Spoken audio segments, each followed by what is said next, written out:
Motivator Show.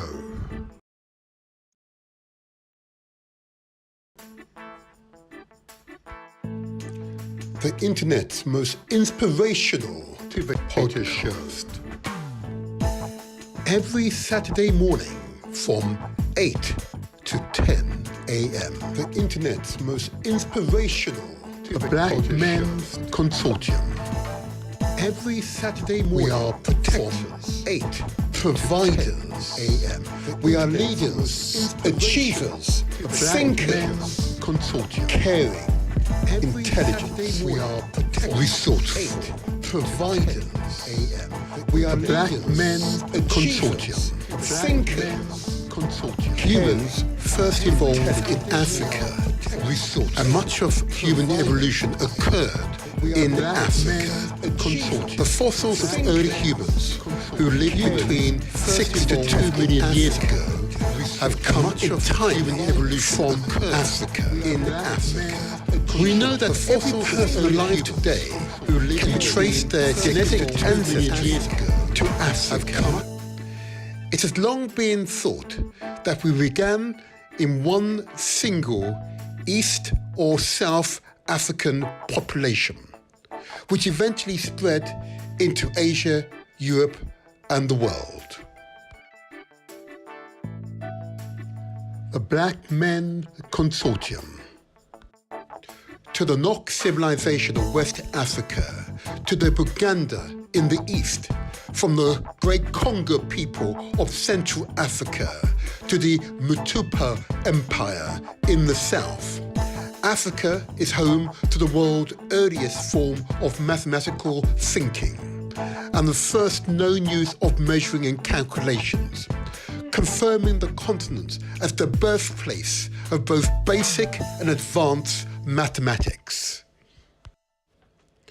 Writing evolved to become simpler, more efficient, according to a new study based on the analysis of an isolated West African writing system. The world's very first invention of writing took place over 5,000 years ago in the early African civilizations. The Black Men Consortium. The Greek philosopher Proclus, in his commentary on Euclid, observed that geometry literally means the measurement of land. First arose in surveying practices amongst the ancient Africans in Egypt for the flooding of the Nile, compelled them each year to redefine the boundaries of properties. Ferrous metallurgy is the metallurgy of iron and its alloys. The earliest surviving prehistoric iron artifacts from the 4th millennium BC in Africa, the Egyptians made from meteoritic iron nickel.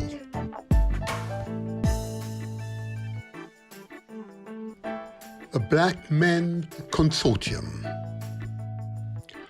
The greatest lesson of the civil rights movement is that the moment you let others speak for you, you lose. Marcus Garvey, the Jamaican political activist and black nationalist leader and Jamaican national hero, he says, if you have no confidence in self, you are twice defeated in the race of life. With confidence, you have won even before you have started. The Black Men Consortium is an intergenerational, user-led group that meets weekly to explore issues that matter to black men: mental and physical health, relationships, parenthood, racial identity, and social justice are a sampling of the subjects we address.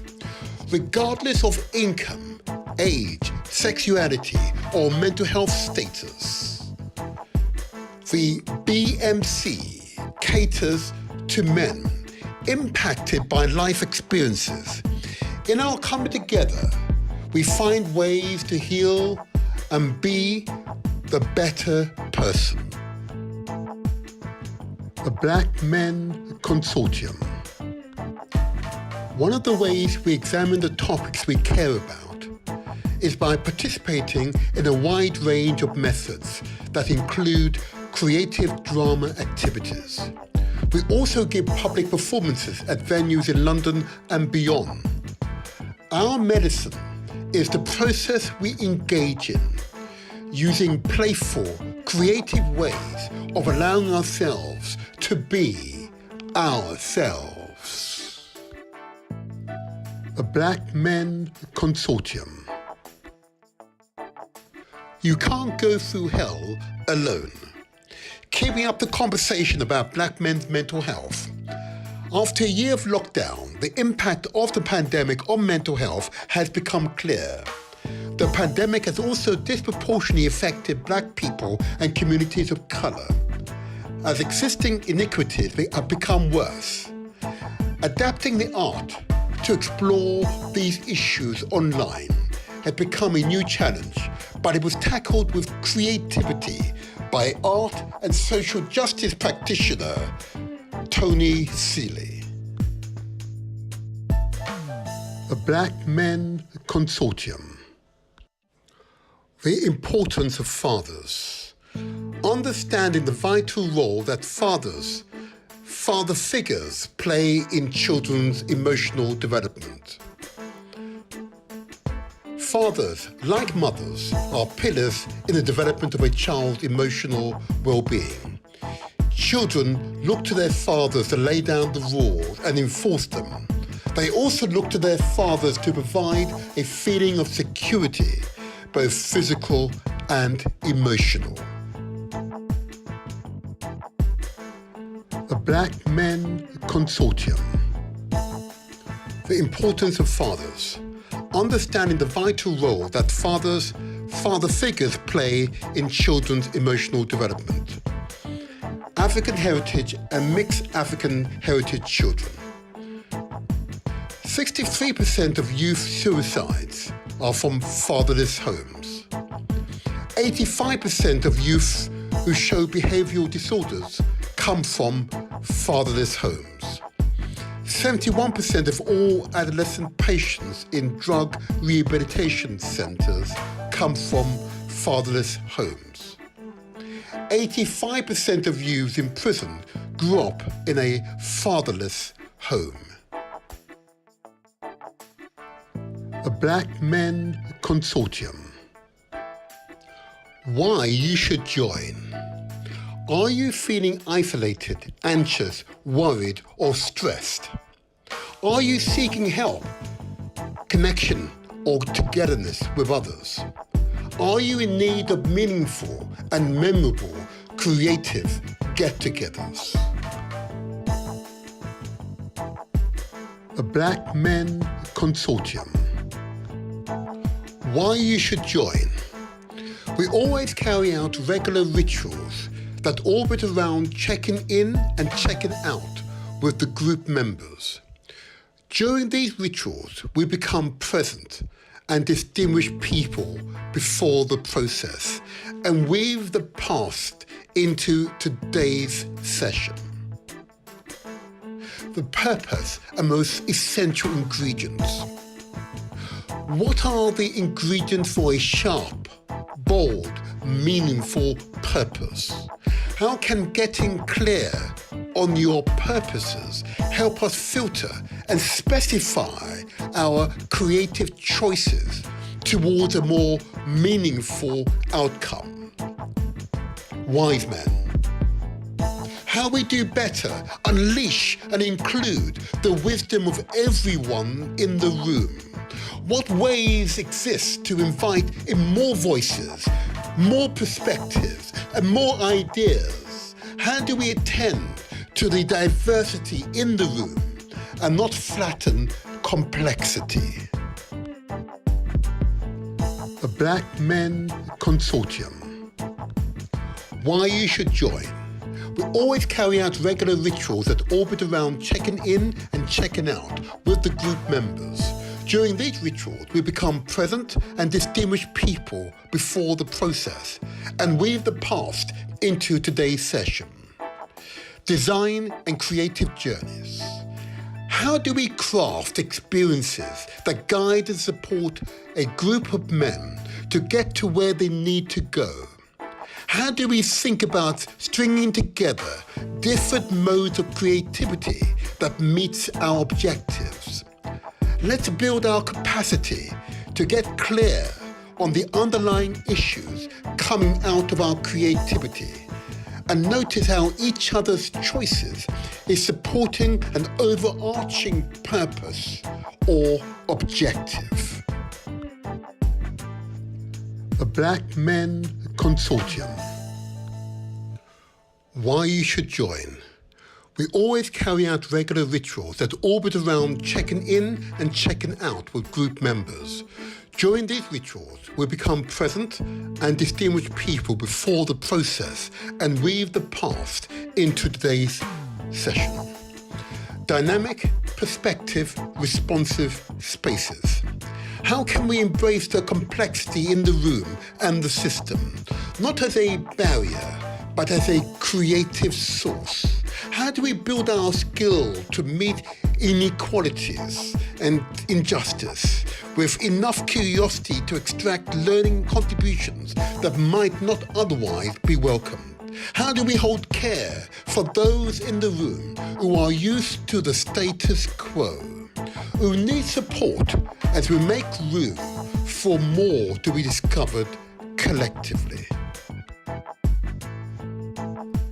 The Black Men Consortium. You will be welcomed. Website address, it's the blackmenconsortium.com. Telephone number, phone Tony on 07956 877 358, and they're based at the Mosaic Clubhouse, 65 Esra Road, London SW2 1BZ. The Motivator Show. Success is ours for the taking.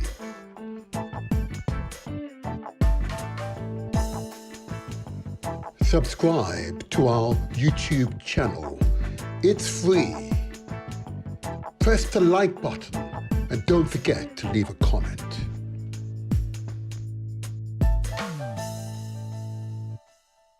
We are also on Instagram and TikTok. Follow us there too.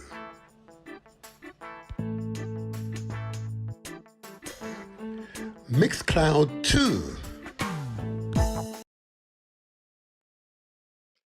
Good morning, good morning, good morning.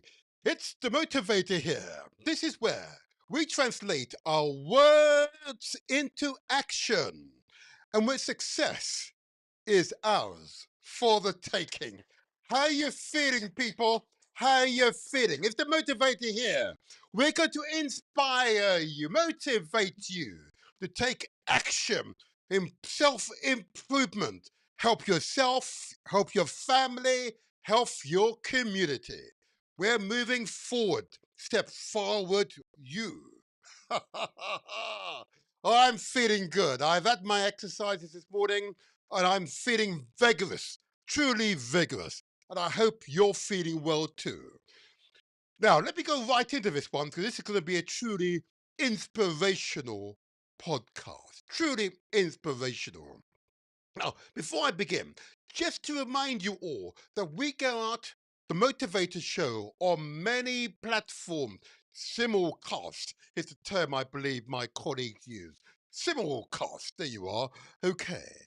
So this show, of course, is one that is intended not only to ensure that those of you who are audio only can receive us, but those of you on particular social network, social platforms. And there you are. I'm going to put it up on the screen now, just to remind you where you can find the Motivator Show. The Motivator Show, of course, if you're on YouTube, you know it already. It's The Motivator Show. And please, if you haven't subscribed, it's free. It simply helps us. It helps the YouTube algorithm to know that this is a positive podcast. Subscribe. It's free. Yep. We noticed that more than 90% of you have not. Don't be that 90%. Be the great 10%. Okay. And of course, we go out live via Facebook. Again, if you're not following us on Facebook, please do. We want to enter into dialogue with you on Facebook between now and the next transmission. And of course, we go out live via Mixcloud, again under the Motivator Show banner. And of course, the excerpts and recordings go out via Instagram and TikTok. Yes, you can view us there too. Why not, huh?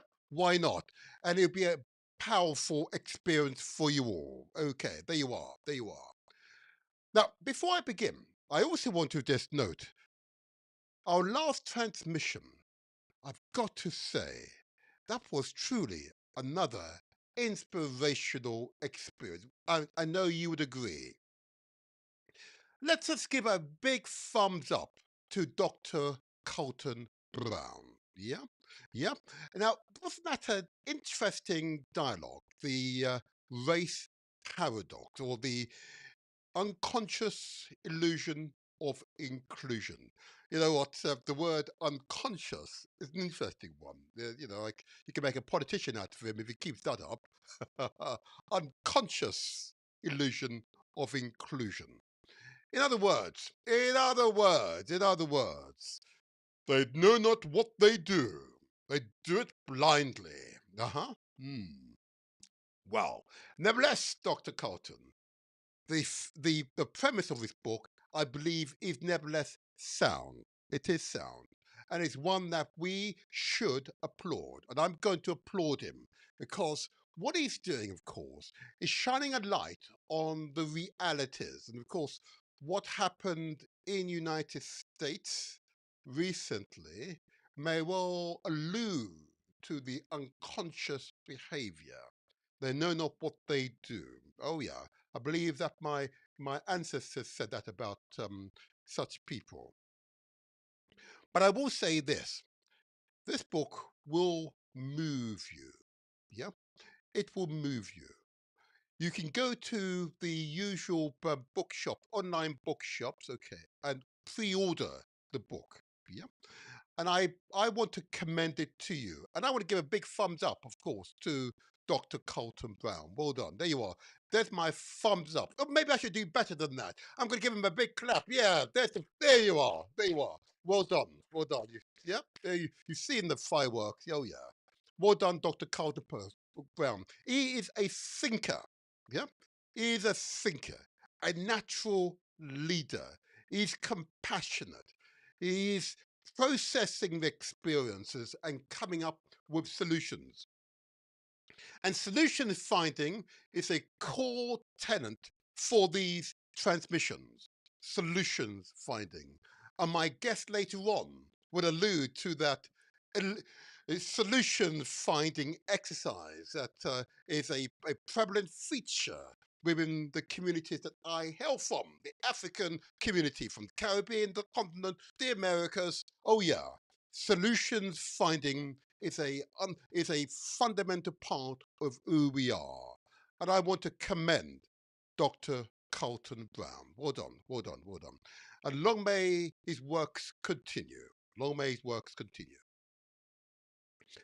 Now what I want to do is also give further recognition. Some of you will be aware that I'm no longer transmitting via galaxyafui.net.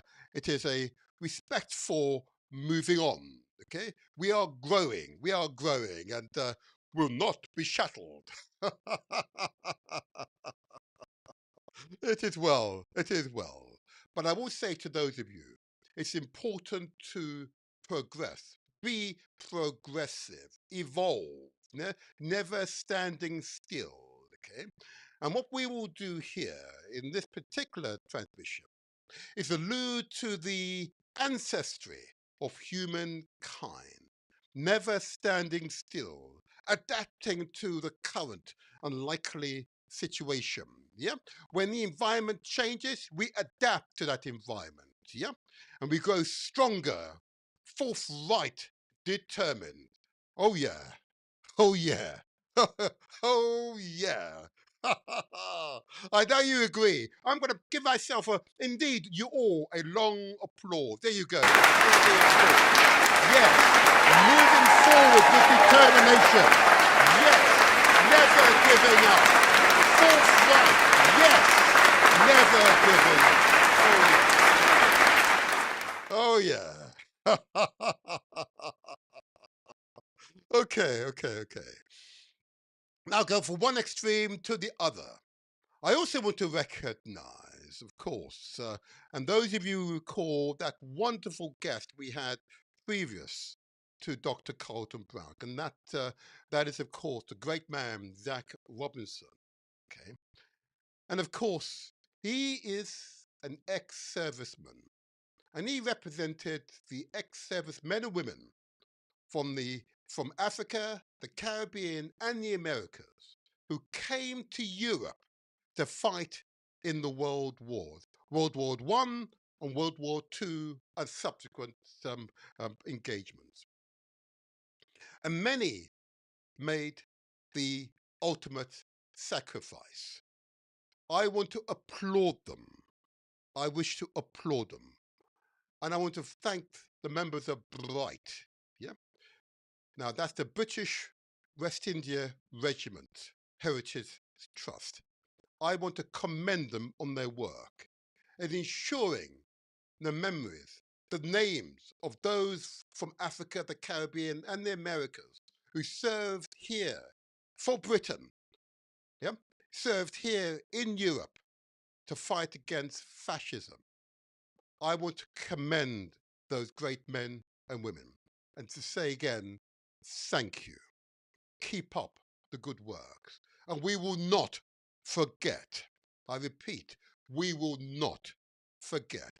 There's my thumbs up, a real thumbs up for you. Thank you. Well done. Well done. Well done. But I also would point out to you all what Zach Robinson and the members of the Bright represent is that indomitable courage, determination, that is the African spirit. I'm going to say it again, that indomitable determination and spirit, that is the African spirit. And we will live on, because we are the cradle of humankind. Yes, yes, yes. Further affirmation. Go forward. Long may that work continue. And I do hope that those of you who belong to the Black Poppy Rose are all well. They're a little quiet this time round, but I know we will give additional publicity to them as time proceeds. So there you are. To those who've lost loved ones, I say to you, we know they are in a place of peace and tranquility. Yeah. Okay. I also have had to bereavement to my own family and to all my family members. Peace and tranquility is what I would say. Peace and tranquility. Praise be. Praise be. All right. Now let's move on.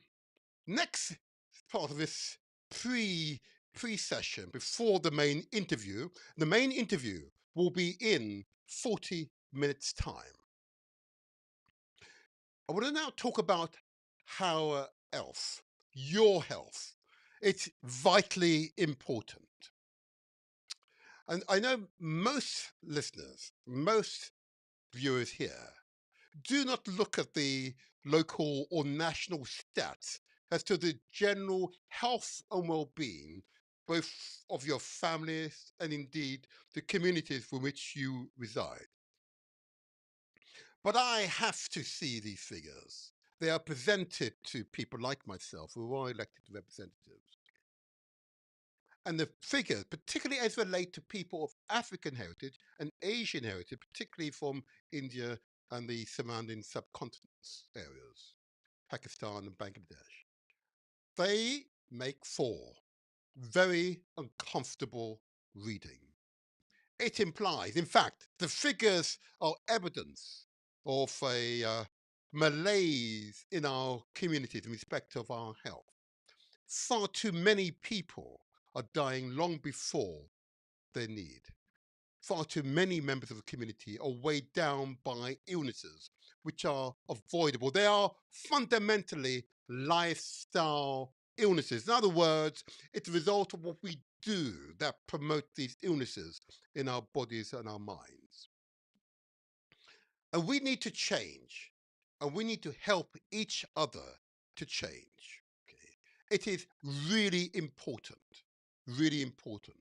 If we were to enjoy our, twilight age, feeling healthy, feeling good about ourselves, yeah, and not weighed down by unnecessary illnesses. So I want to share with you some lifestyle messages. Lifestyle messages I know for some of you will be a little and somewhat resistant, and I get it. Don't worry, I get it. I understand. Not wanting to face the truth. I get it. I completely get it. But I feel, in fact, it is a duty of us all to share positive health messages with our families, with our loved ones, with our friends, our network, our wider community, so they can hear those messages resounding repeatedly, so they have the opportunity to make the necessary steps for personal improvement. Here we are. Just listen, just spend a few minutes, and bear with me just for a few minutes and share these lifestyle messages. This is for you. I say again, this is for you. The Motivator Show. Success is ours for the taking.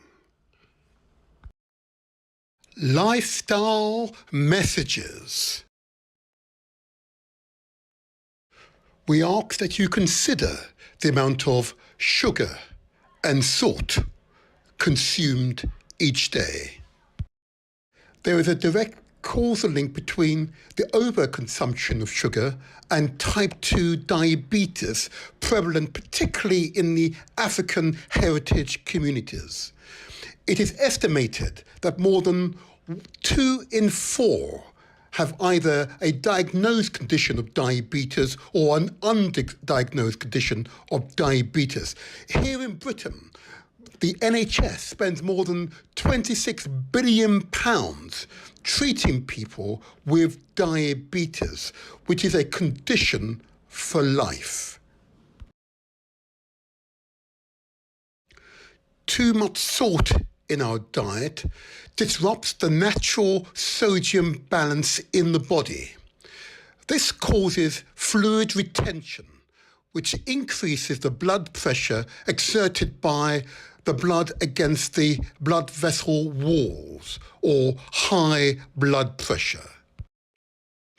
The potential impact of too much salt can include enlarged heart muscles, headaches, heart failure, high blood pressure, kidney disease, kidney stones, osteoporosis, stomach cancer, and strokes.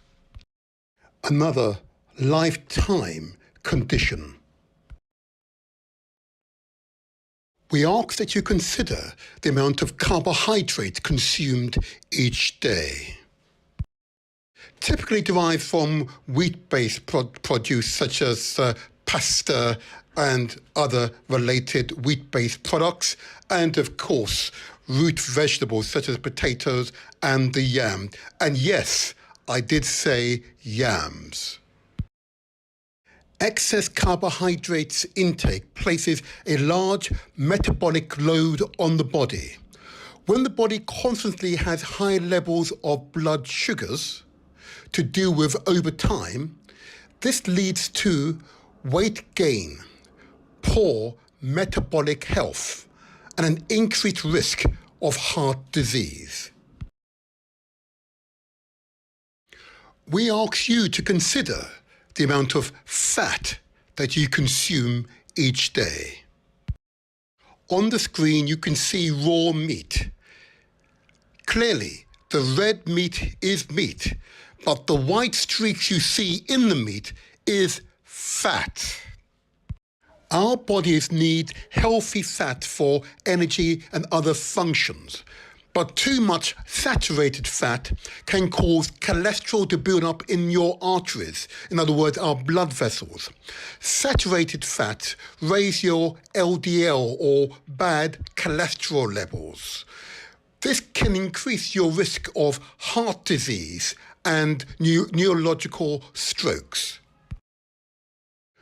Too much fat is linked to increased risk of obesity or fatness, coronary heart disease, and certain types of cancers, such as breast and colon cancers. On the screen, you see a partially blocked arteries, mainly made up of fatty acids and other ingredients mentioned previously. The blood is being forced through the partial blockage by the heart. Another consequence is, of course, increased hypertension or high blood pressure.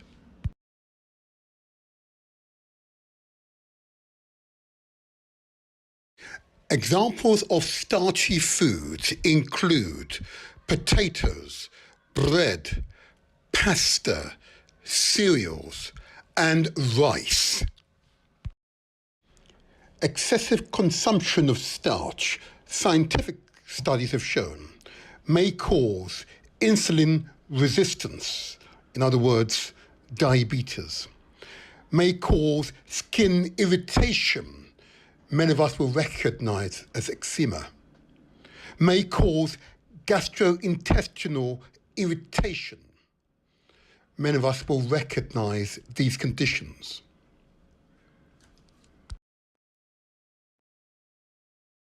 On the screen, you can see the examples of the consequences of our lifestyle.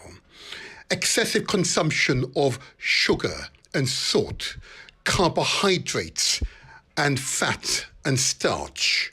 You see the young lady and gentleman with the bloated shoulders, bloated chest, bloated abdomens, bloated thighs, and bloated bottoms, or buttocks in polite company, the consequence of our lifestyle. The prevalence of obesity amongst black women in the United Kingdom is significantly higher compared to the general population. Approximately 58% of black women in Britain are classified as obese. This rate is considerably higher than the average obesity rate for women across all ethnicities in the UK, which currently stands at between 30 to 32%. This is a public health emergency.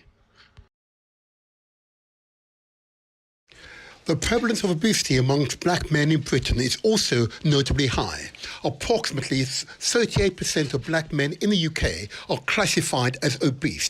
This rate is higher than the average obesity rate for men across all ethnicities in the UK, which is around 27 to 29%.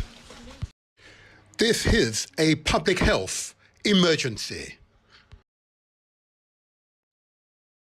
The experts recommend that we should eat fresh, untainted foods, including tomatoes and oranges, melons and beetroot, noriega and avocados, grapes and apples, lemons and cabbages, lettuce and cherries, bananas and cucumber, and pears and onions, sweet corn and pineapples, carrots and cauliflower, garlic and sweet pepper, lemons and many other fruits and vegetables, which are untainted and are good for you. The experts recommend that we should ensure that we consume between 2 to 3 litres of water per day. It does depend upon your height and your mass. You see on the screen a young man drinking his water, the young lady enjoying her water. The advice given to you about our lifestyle will not mean anything to you unless you exercise. To exercise for life. You see the young lady with her weights, pumping her weights. You see the mature gentleman running with his headphones in with a smile on his face. You see a young lady running up and down those stairs. Oh yeah, that is real exercise. You see the young man pushing up and down with his push-ups. This is exercise. Our bodies need exercise.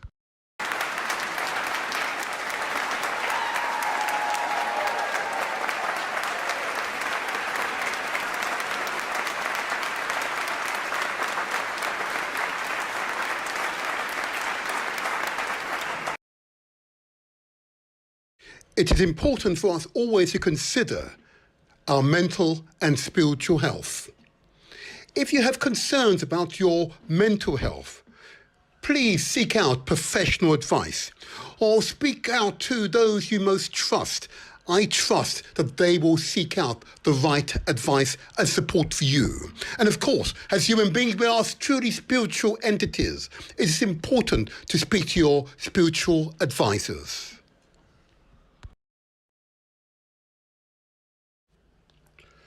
The Motivators Show. Success is ours for the taking. And that is what you have to believe. Success is ours for the taking. And you can be the change maker for yourself, or indeed the example for others to follow.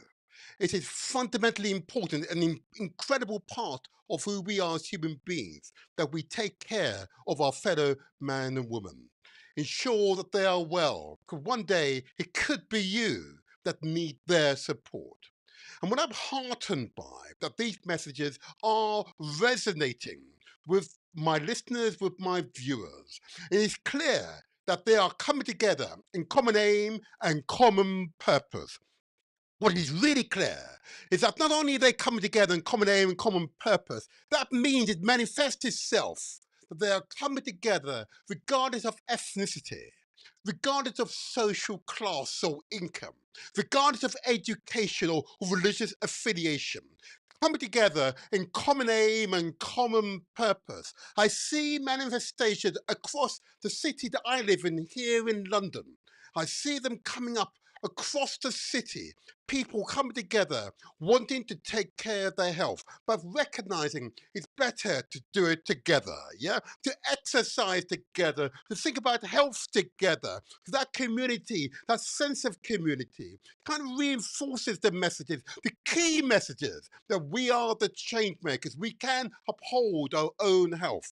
What I'm commended by examples of groups who've come and made themselves known to me, that they've come together in common aim and common purpose. I'm immensely proud of you all. An example I want to share with you is, of course, here in London, the Countdown organisation, truly a diverse group of people who've just come together in common aim and common purpose, who recognising the highest wealth is indeed your health. Your health. Oh yeah. And I'm immensely proud of them. So what I'm going to do is play for you a short video that they provided to me, that I can share with you the enthusiasm, the determination of those who you'll see on the screen to improve their health. You see some really big people exercising together. There's no shame, no shade, yeah? Understanding, working together. Anything is possible. Any vision you have, working together, anything is possible. Long may they continue their great works. Famous. Hello, hello, hello, hello, hello, hello, hello.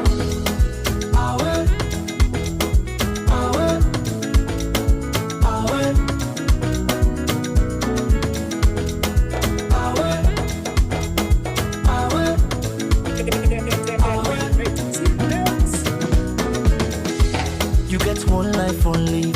Me self get one life on leave. Why we no go use am gladdy and enjoy the time? My love I know they finish. Time me know they wait nobody. Now why are they try for always get them nice every day and night? This one way we all friend we safe, not nobody own. You want to eat with too much, we go down. Yeah, you hard, huh? And the balance where you go die left, now all the money on. Common aim and common purpose. Your health is your highest wealth. If you see finance where you collect bilam, you meet up woman where you let yanam.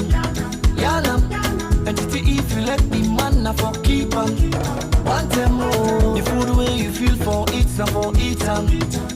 Wow, look at this. Find the power where you let na for buy am. And working hard. If you baby love you back love them. It's easier when you're doing it together. But if you love them all now, you not for left them. There's no shame, no embarrassment. Cause nobody know. Exercising together. Nobody know it's in tomorrow. So every day of my life, oh yeah. I'm fasting, enjoyment, stay go. Now for land, for care for yourself. Nobody love you past yourself. All man, they fed for yourself. Now why am I allowed with you? The man, they party. Me joy away, me smile away. Oh no, make nobody take you peace away. Me joy away, me smile away. Oh no. God, this makes you want to exercise, doesn't it? See they also work for the pay. They like Laboku on a small you cage. Land for the loose body 110. No to money, no to gently. No money make no time man and bother. As long as you get waiting, you they eat. Land for the loose body 110. This one way we all friend we safe, not nobody own. You want to eat with too much, we go down you belly now you young. And the balance where you go die left, now all the money on. So why for the greedy you say for? The motor car where you let buy 'em. If you see finance where you collect bilam. You meet up woman where you let yanam. And if you let the man na for keep 'em. Want them more. The food where you feel for eat for eat 'em. That fine the power you let na for buy 'em. And tie 'em more. And if you baby love you back love 'em. But if you love them all now, you not for left 'em. Want them more. Cause nobody know. And you haven't exercised yet today. Come on. Let's get exercising. Fasting, enjoyment, stay go. Come on, if you haven't exercised today, come on, let's get exercising. All man, they fed for himself. Now why are not they allowed with you? The man, they can't take me peace away. Me joy away. Well done, well done. Away. Oh, no. Oh, I can see you. Yes, you're exercising now. Me smile away. There's no shame. Oh, no. And here's your life.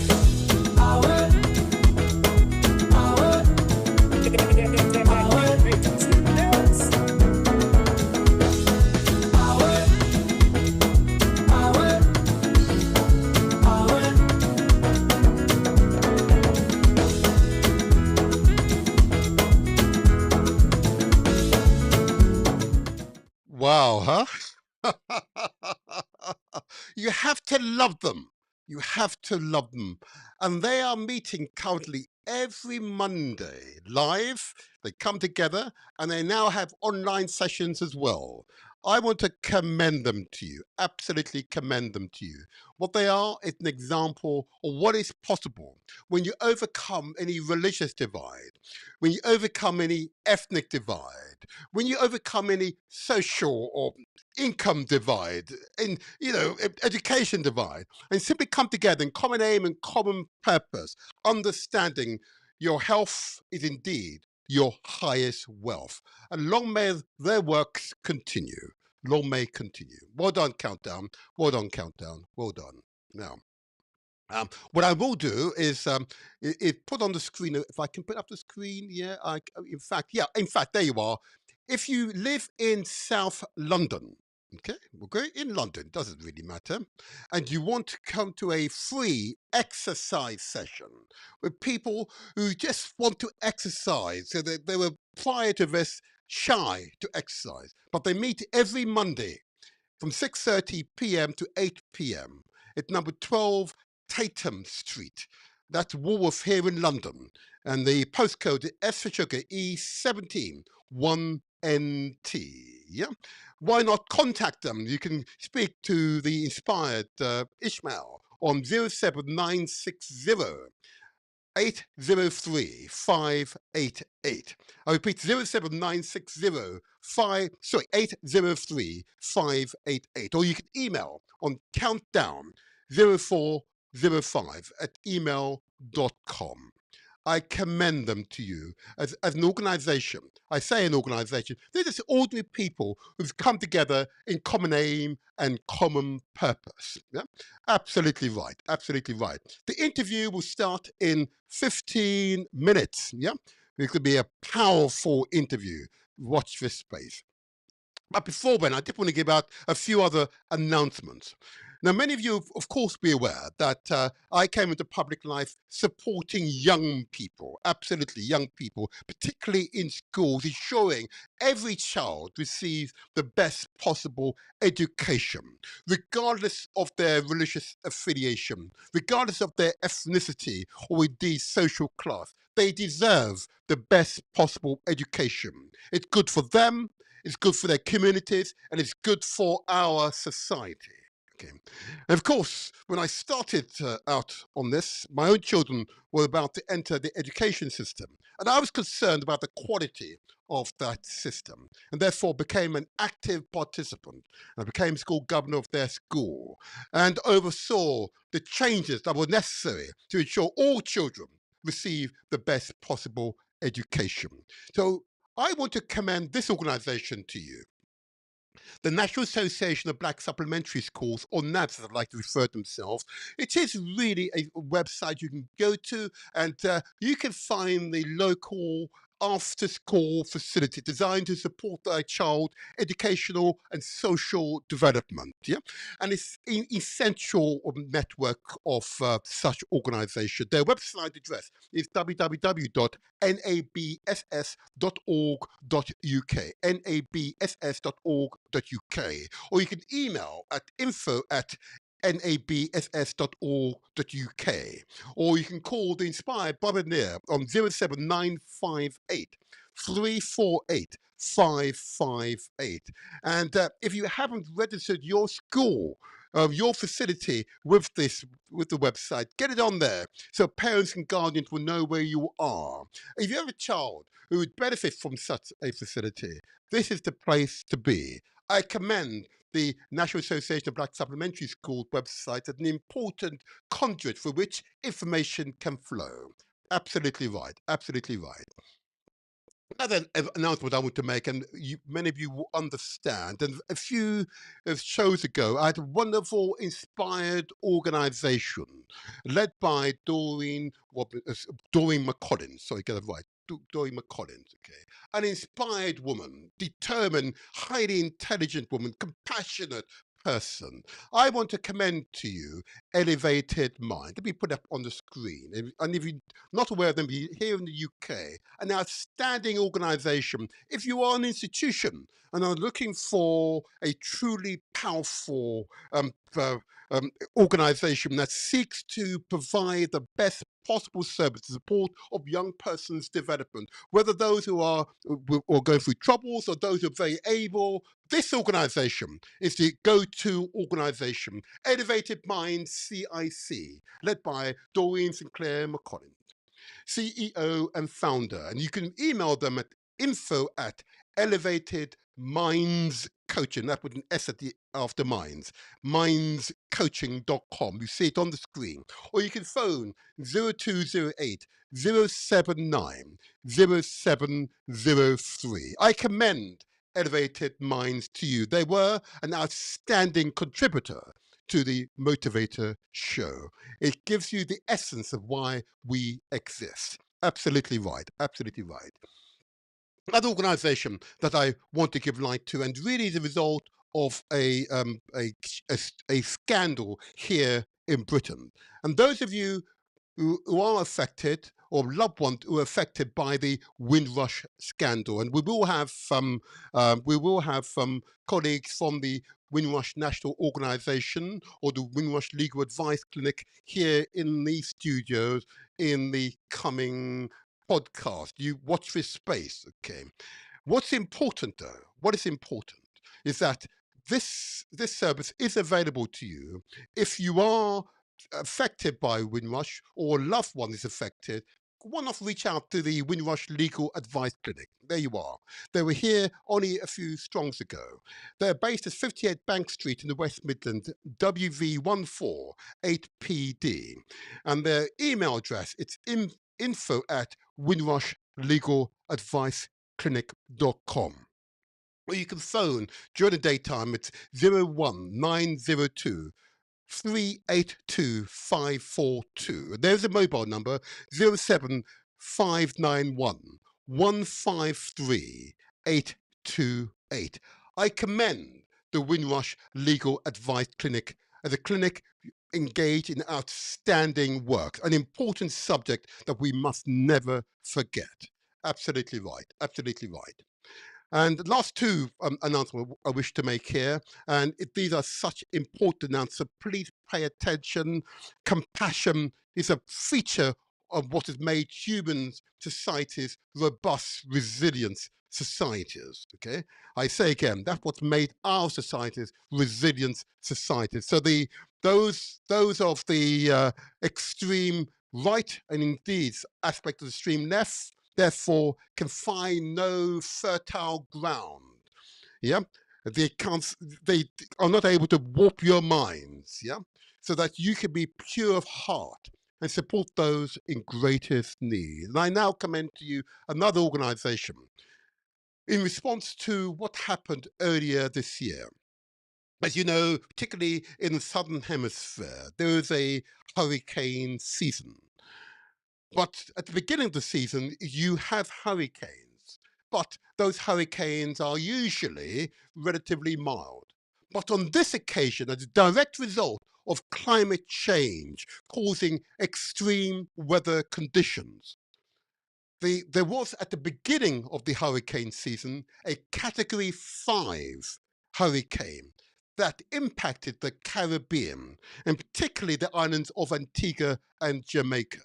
Hurricane Beryl was born out of climate change as a result of the extreme burning of fossil fuels for over 100 for places here in Britain, France, Germany, United States, yeah, Belgium, Holland, those countries, Japan.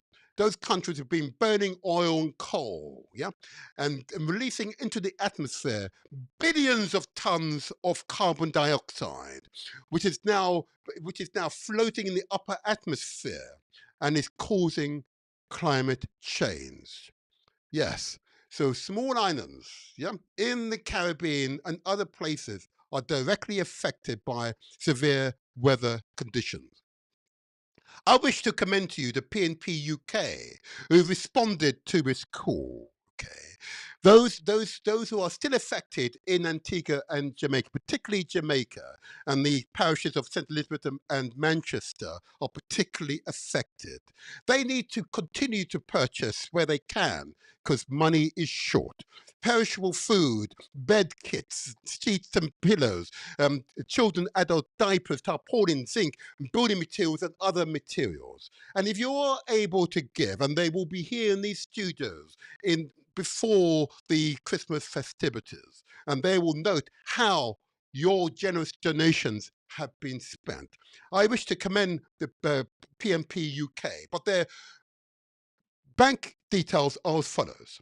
It's NatWest Bank, sort code 600802, account number 298612333. I repeat, 298612333. And when making a transfer, please include in the reference DRF Beryl, in other words, Disaster Relief Beryl.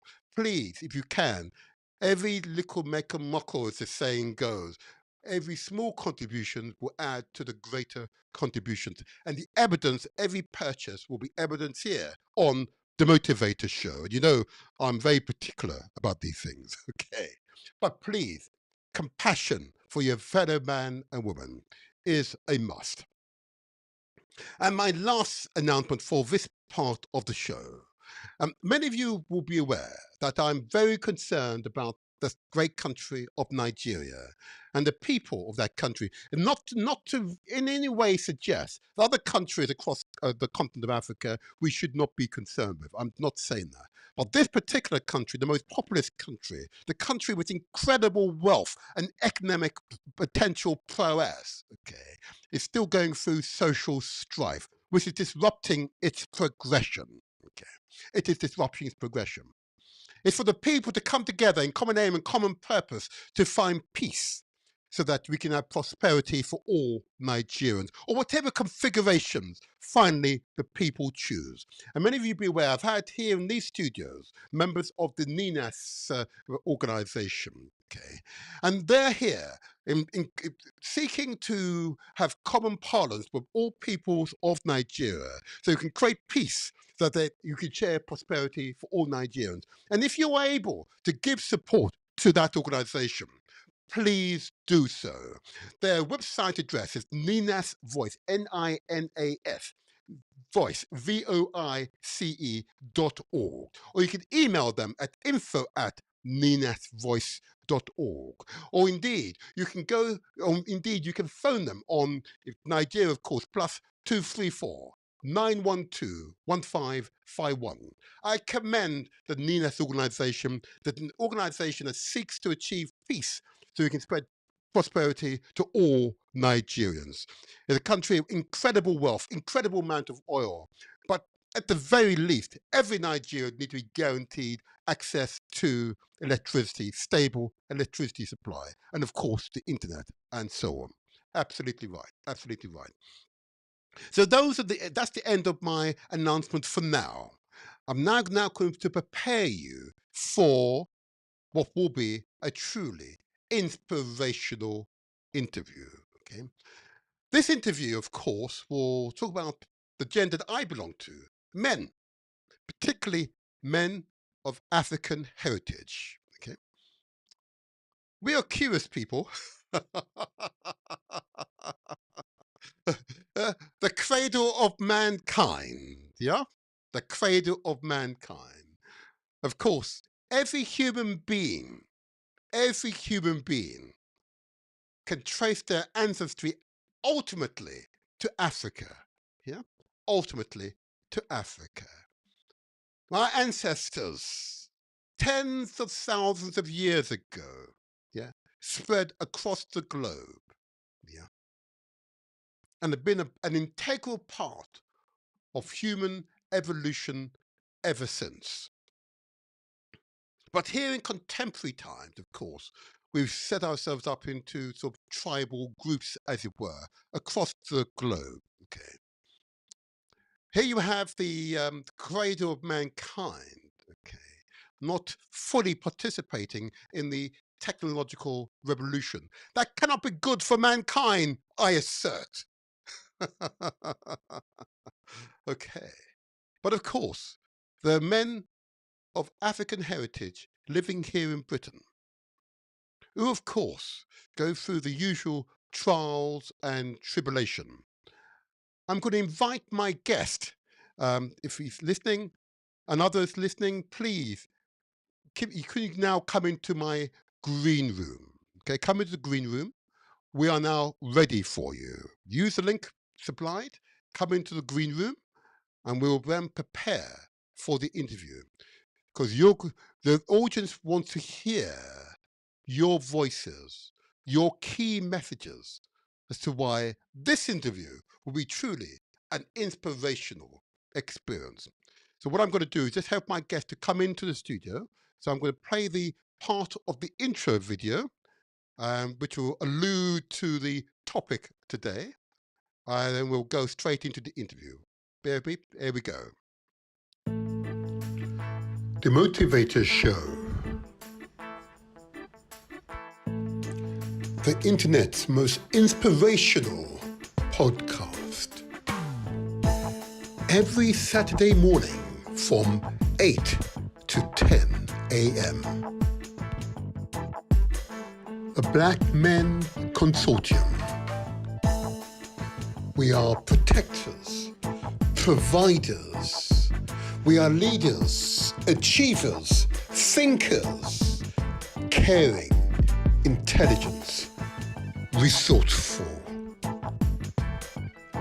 A Black Men Consortium.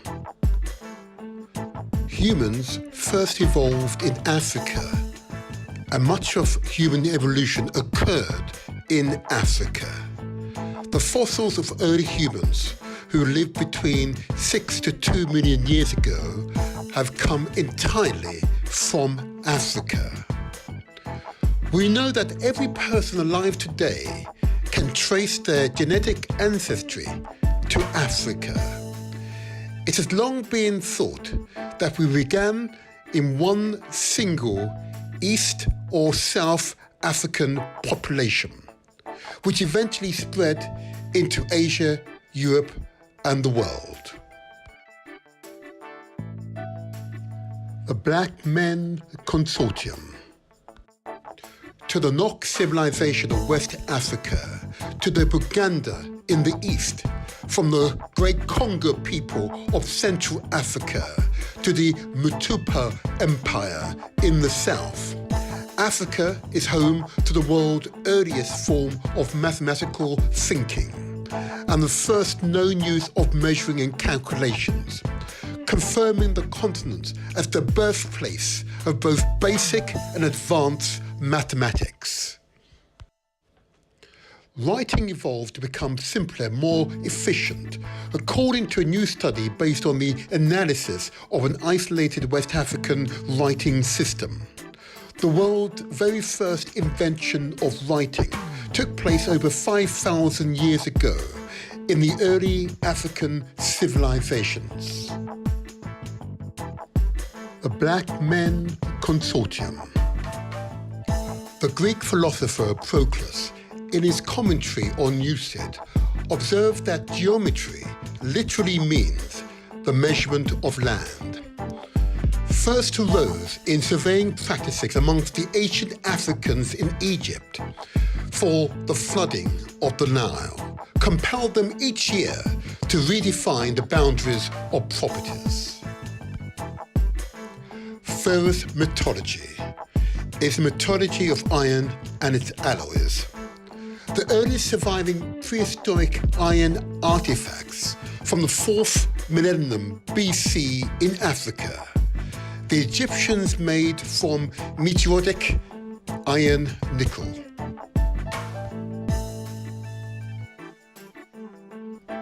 A Black Men Consortium. The greatest lesson of the civil rights movement is that the moment you let others speak for you, you lose. Marcus Garvey, the Jamaican political activist and black nationalist leader and Jamaican national hero. He says, if you have no confidence in self, you are twice defeated in the race of life. With confidence, you have won even before you have started. A Black Men Consortium is an intergenerational, user-led group that meets weekly to explore issues that matter to black men: mental and physical health, relationships, parenthood, racial identity, and social justice are a sampling of the subjects we address. Regardless of income, age, sexuality, or mental health status, the BMC caters to men impacted by life experiences. In our coming together, we find ways to heal and be the better person. A Black Men Consortium. One of the ways we examine the topics we care about is by participating in a wide range of methods that include creative drama activities. We also give public performances at venues in London and beyond. Our medicine is the process we engage in using playful, creative ways of allowing ourselves to be ourselves. A Black Men Consortium. You can't go through hell alone. Keeping up the conversation about black men's mental health. After a year of lockdown, the impact of the pandemic on mental health has become clear. The pandemic has also disproportionately affected black people and communities of colour, as existing inequities have become worse. Adapting the art to explore these issues online has become a new challenge, but it was tackled with creativity by art and social justice practitioner Tony Seeley. A Black Men Consortium. The importance of fathers. Understanding the vital role that father figures play in children's emotional development. Fathers, like mothers, are pillars in the development of a child's emotional well-being. Children look to their fathers to lay down the rules and enforce them. They also look to their fathers to provide a feeling of security, both physical and emotional. A Black Men Consortium. The importance of fathers. Understanding the vital role that father figures play in children's emotional development. African heritage and mixed African heritage children. 63% of youth suicides are from fatherless homes. 85% of youth who show behavioural disorders come from fatherless homes. 71% of all adolescent patients in drug rehabilitation centres come from fatherless homes. 85% of youths in prison grew up in a fatherless home. A Black Men Consortium. Why you should join. Are you feeling isolated, anxious, worried, or stressed? Are you seeking help, connection, or togetherness with others? Are you in need of meaningful and memorable creative get-togethers? A Black Men Consortium. Why you should join. We always carry out regular rituals that orbit around checking in and checking out with the group members. During these rituals, we become present and distinguished people before the process and weave the past into today's session. The purpose and most essential ingredients. What are the ingredients for a sharp, bold, meaningful purpose? How can getting clear on your purposes help us filter and specify our creative choices towards a more meaningful outcome? Wise men. How we do better unleash and include the wisdom of everyone in the room. What ways exist to invite in more voices, more perspectives, and more ideas? How do we attend to the diversity in the room and not flatten complexity?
No, I can't hear anything.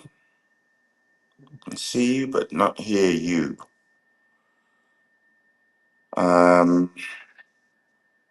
I'll log on again and see what happens.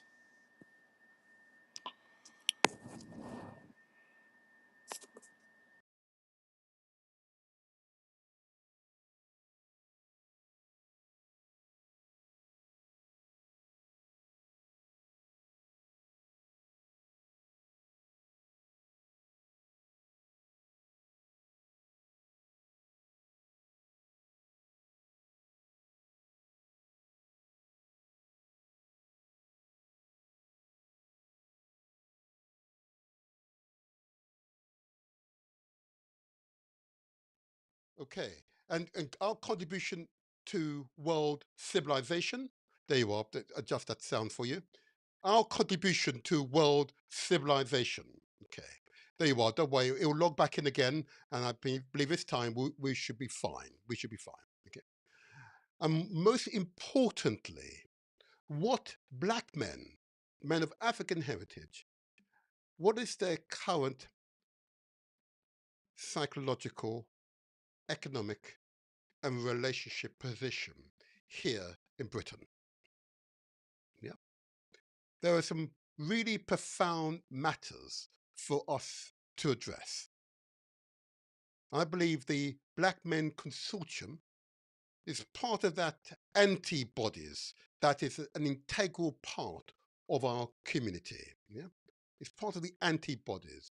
It is a natural growth from the community that seeks to grow and expand.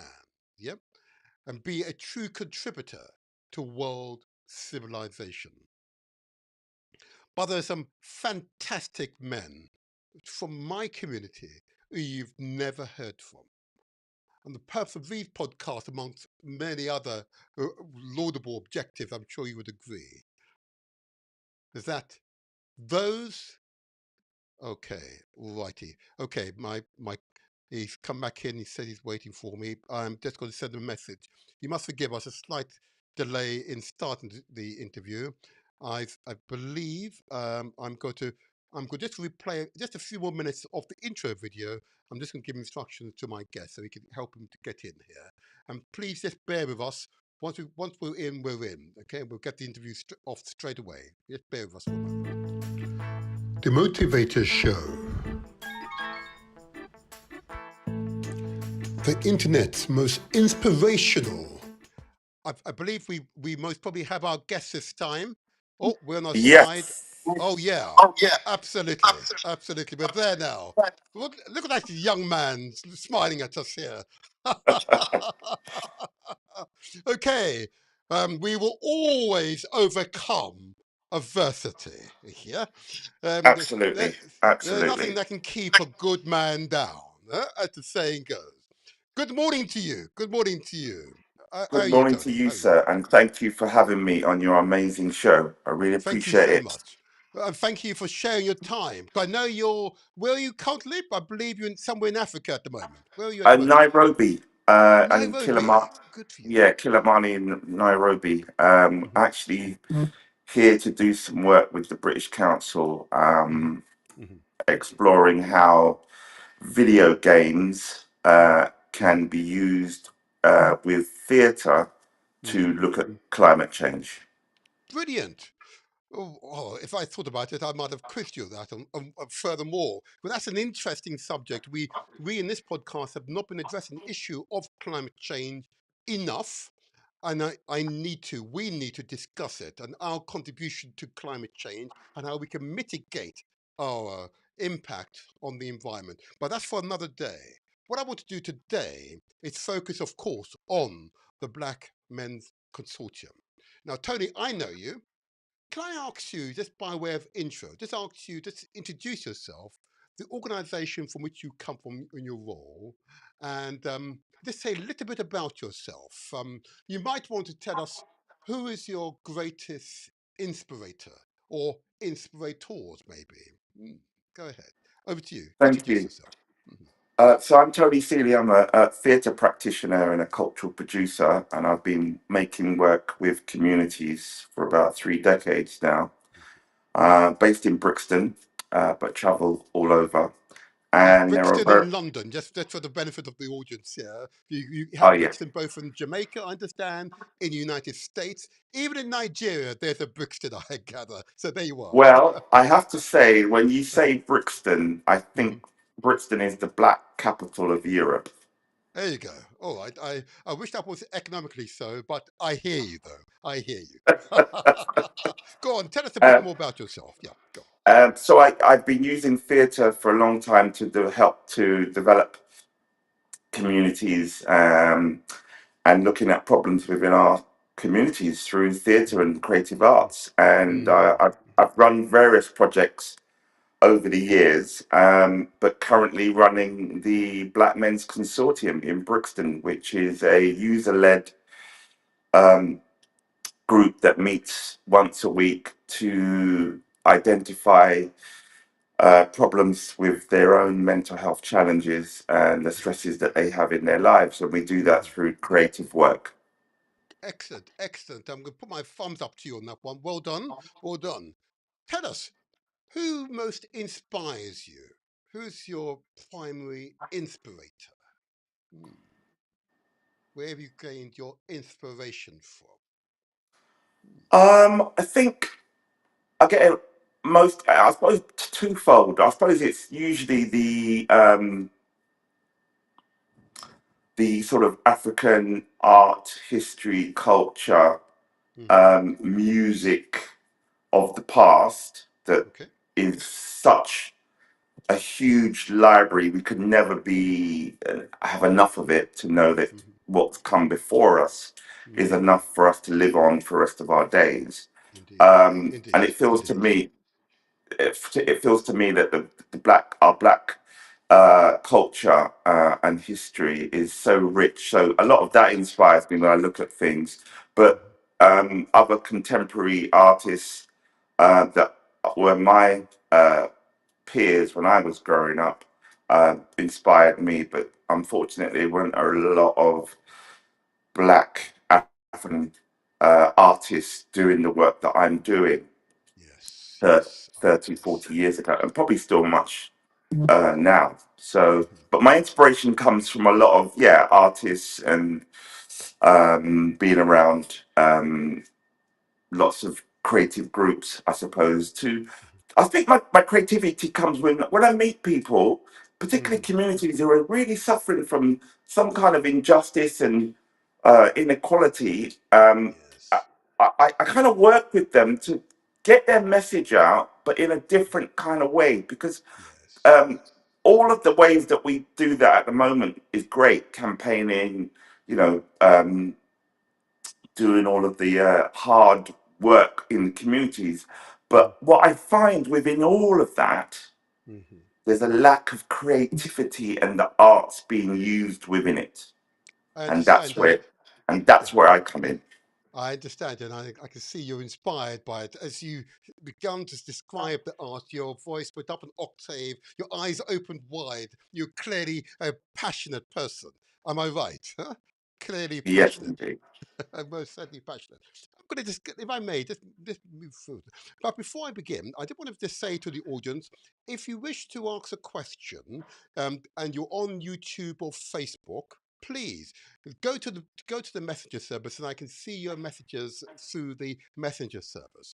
But let me, if I may, Tony, clearly the organisation is set up in response to perceive issues. Okay, what are the maybe top three issues that the organisation seeks to respond to and give support to black men? Maybe top three issues. Mental health issues, Hmm. and any other stressors that affect black men. Hmm. Is And that men of all ages? Sorry. that could be anything from, work relationship problems. Hmm. Yeah. those kind of pressures of work, stress, family, Hmm. societal, and obviously, we can't forget the institutional racist Britain and the way it handles black men in our Mm. prisons, in our Indeed, hospitals, indeed. those kind of, yeah. I understand you. I understand you. So, if I may, just progress this in terms of the issues you raised. So, first of all, you mentioned mental health already. Is it a problem in the community, particularly amongst men? Is that your perception? First of all, give us I some think it scales. is. Some scales. Yeah. Hmm. I think it is because I look at myself and Hmm. I look at myself in terms of how much in reflection Hmm. that I haven't spoken out about Okay. my own issues that I've been going through Mm. and living with, just in my own family and Yes. friends. Yes. And when I see the men that have come to this project Mm. and they feel comfortable to sit Yes. down and realize that they can be held, but feel a sense of belonging, and then they Yes. are comfortable to speak. A lot of Yes. them, and I say a lot of them, I'd say about 90% of them, when they do open up, Hmm. the first thing that they often share is regret, things about that they regret. Yes. Years ago, I regret not telling somebody about my problem, and it's Hmm. manifested into this problem, and they've Yes. had no one to really talk to either in their friendships or in their Yes. relationships, and Yes. it's just been held for decades. Hmm. But also the reason why I think there is a problem about mental health, the reason why the project started 6 years ago, I was commissioned by Lambeth Council to look Yes. at why the high rates of suicide amongst black men. Okay. Wow. Yes. I've seen some of these figures, and they make for uncomfortable digesting, I have to say. Um, Tell us more about suicide, and if there's a sort of underlying sort of cause or reasons why the numbers are unusually high in our community. Um, I think because from what I've learned through working with the members from the group, Hmm. is that these men often feel isolated Hmm. and they don't have the friendship groups, they don't have Hmm. sometimes even the faith or spiritual groups that can Hmm. help them with the resilience sometimes that you can find in those kinds of groups. They Yes. lack a lot of those. And as you sort of, I don't know, I suppose get into your sort of mid 20s, Hmm. you tend to, I think, from what I hear, you tend to not speak to people about your problems because your mates are your mates, but you don't tell them about what's really going on. Hmm. And so as you get older, you're holding a lot of this pressure, and Yes. it really can get to people. Hmm. Um, there was one chap who first started coming to our group, and he kept on telling the story of walking along Wandsworth Bridge and just standing on the bridge looking into the water. And he knew that there was going to come a time when he was going to just jump in. This is the story he told. And every so often in the group, he would mention that, he went along to Wandsworth and, contemplated. He was obviously going through a lot of issues at the time. Yes. And when he started to begin to share his story, Okay. Yes. we really got to know him. And after about a year, he said, "Look, this group has really helped me because I could have really gone. I could have really just not been here. Yes. And if it wasn't for this group, it really has helped me because I've been to other groups before, therapy groups. They're Hmm. not been Afrocentric. They haven't been the thing that I need, and I Yes. don't feel welcomed. But when I'm home here, I don't have a problem." Can I just pick up on that point of African centric? Um, and it's really important because I know that there are officials, both in the political realm and, of course, the officer realm. I refer to them being officers. In other words, those who work for local authorities and other institutions who are listening to this. You use the term African centric, okay? Because public services provide public services and support those who are going through stress and so on. But what do you mean by African centric? Explain, please, for the benefit of Um, the audience. just a service that for people that look like you when you walk into the room, and you can see images that make you feel welcome, Mm-hmm. and the person has an understanding of your culture and your race, your history, your nuances, Mm-hmm. and just Mm-hmm. being down to earth. Yes. Whereas I find when I'm in the group and I'm hearing a lot of men talk about going to therapy, Mm-hmm. a lot of them do often say that it hasn't really worked for me because of the differences in culture and Yes. nuances, and Mm-hmm. not really getting me and misunderstanding me, and Mm-hmm. making me feel upset, and then diagnosing me wrong, and it just, Yes. yeah. Yes. Yeah. This is a common recurring theme. A few podcasts ago, here in Southwark, we've got the Maternity Commission, led by the remarkable councillor Evelyn Coto and Professor Donna Sinclair. And what was clear is that the very same terminology was used, the lack of compassion, misdiagnosis, lack of ethnic and cultural empathy. These are recurring themes I hear again and again and again. And I think a lot of these Mhm. services that are now coming out that have the African centric service type, Yes, yes, yeah. there are more and more coming out now Mhm, since the pandemic.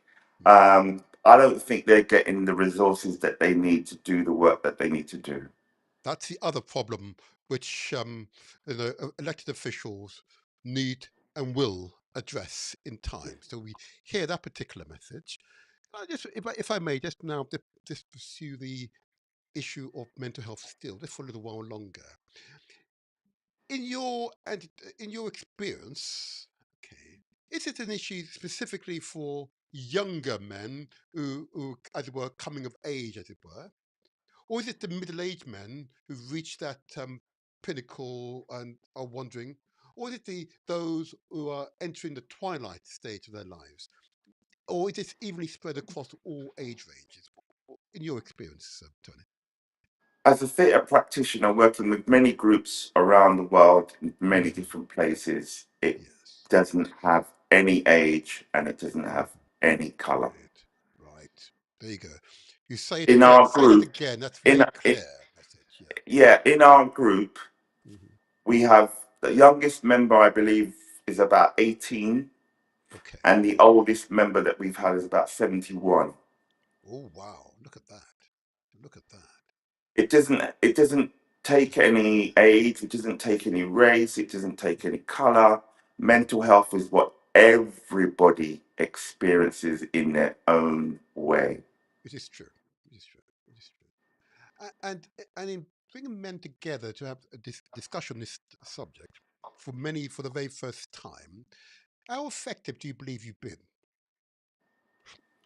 Well, when I I'm did it for sorry. the very first time 6 years ago, I Hmm. was really apprehensive as Hmm. whether I could sort of handle a topic such as suicide, because Yeah, it's very I sensitive. had no idea of really what that is. I just know the term, but Hmm. had no idea of what it really meant. And so to work with a group of men over 12 weeks, and, to listen to their stories, but at the same time, get them to play and be thought through, Hmm. and Hmm. reflective, and getting them to sort of make a story of how somebody could commit suicide Hmm. was just a real joy. I after the sessions finished, I knew automatically I had to keep this group growing in Absolutely. some shape or Yes. form. It was Yes. just so Yes. powerful. Forget about the play that we did, but the process of putting that play together was much more rich than the production. And so I had to find a way to continue after the program ended. And luckily, I was supported with a charity in Brixton called Mosaic Clubhouse, who said, "Come and continue Big, working here." big shout out to them. Let's give them a big round of applause because I've, as part of my preparation for this show, I looked into them and I want to give them big applause. Absolutely. Yeah, absolutely. Well done, Clubhouse. Here we go. You see it? Yes, absolutely. Well done, Clubhouse. Well done, well done, well done. And it's such an important acknowledgement we need to make. And I'm indirectly got a connection with a number of your members, apparently, as my research implied. And yes, I know how effective you have, and you have saved lives. There is no doubt about that. You have saved lives. I think one of the Again, things that I'm okay. one of the things that I feel honoured and privileged by, Martin, is that Hmm. um, I was specifically drawn to set up this group so that it wasn't or is or will be my group. It's always Yes, been the men's group absolutely. because Yes. of the way that I know how to set groups up. Certainly, theatre groups. It's an ensemble, so everybody's responsible for Right. pretty much everything, and that's the way I wanted the group to be. And luckily, it survived with that kind of structure as we are still today. If I'm not around, there are other members who Yes. will deliver on the program, and there is a management team in place to hold the larger group need if need be. Excellent. It would have been nice to have met a few of the others, but it is well. It is well. It is well. Can I just ask the question of what is in your experience thus far, what might be the triggers that men are responding to that create this extreme sense of malaise? Is it to do with relationships, either with their wives, partners, or children? Is it sort of working in the careers and difficulties there? Or is it generally the relationships and experiences in society generally? What is typically a trigger in your experience, I think it's a or number of three? things.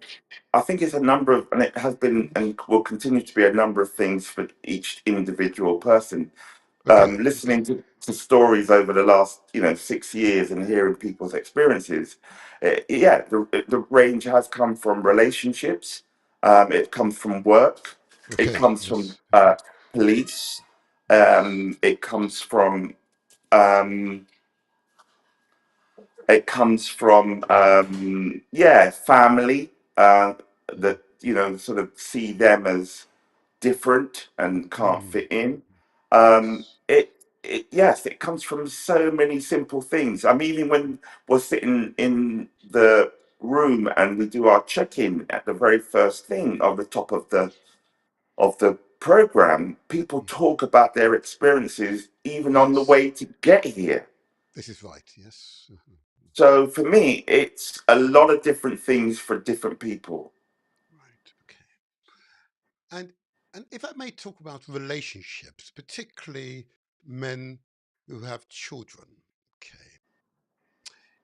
In your experience working with men, are there issues around men with children? 'Cause black men, African men are, statistically speaking, from independent analysis, are the most involved fathers. Most involved fathers. They participate far more in a child's life than any other group of men. But that generally is not acknowledged. Tell us about men and relationship, particularly with their partners or others.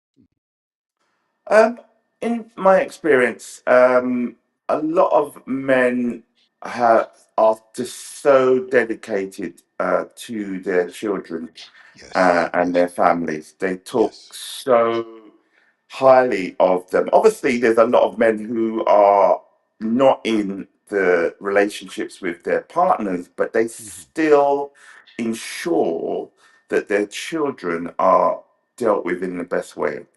Um, there are other men who find that a challenge Hmm. because they haven't. been brought up with that kind of love.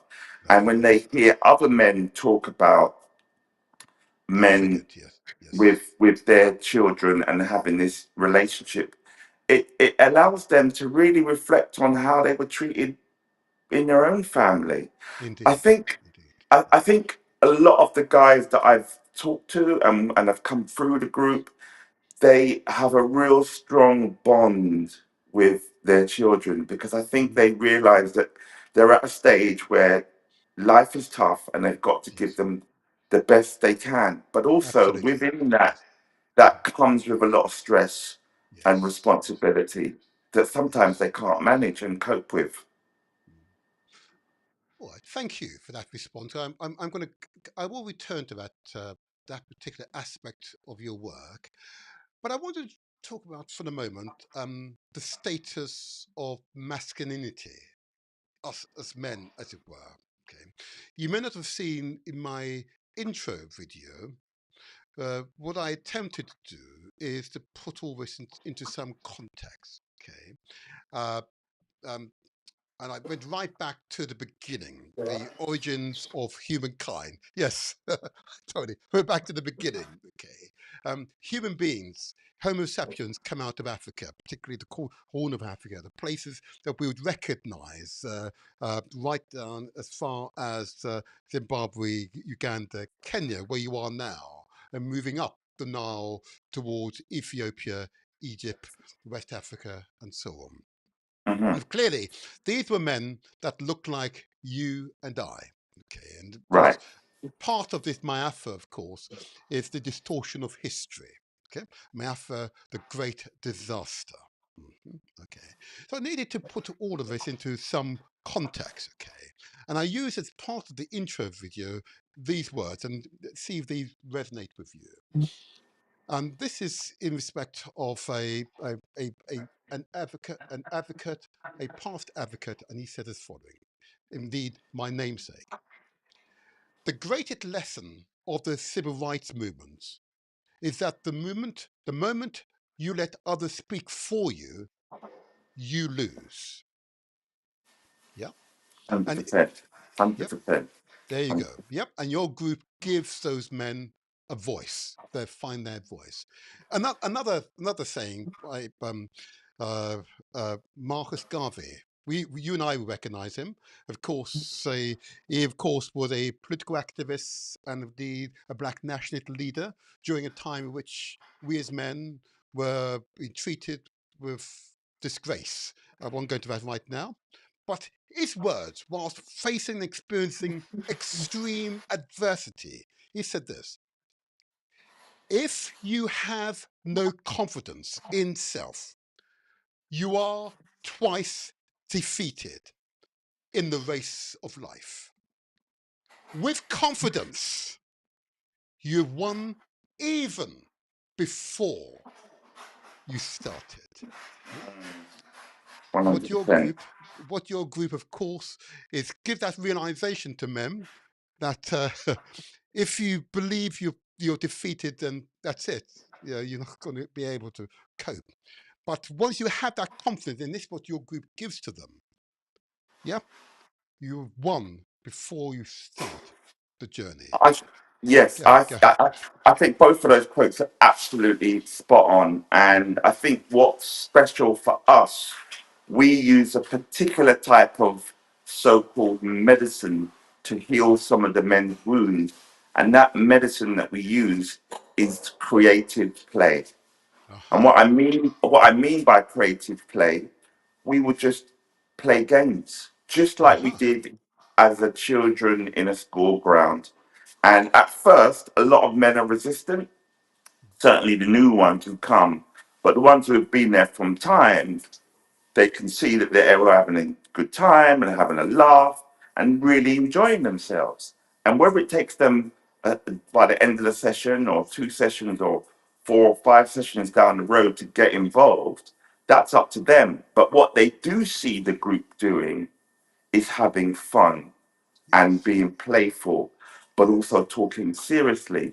And that, I think, in our communities in today is rare to find. Agreed.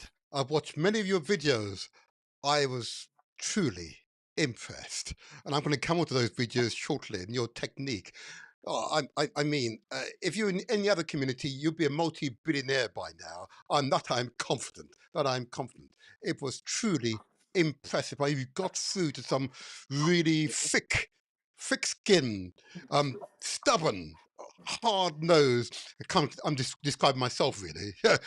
People who are not easily influenced, and I can show you who is truly opinionated, but you get through to them. And what I liked is this, that you always carry out a regular ritual that orbit around checking in and checking out with group members. And during those rituals, you become present, they become present and distinguished people before the process, and weave the past into today's session. I read that, and I'm quoting you really. I'm quoting you really.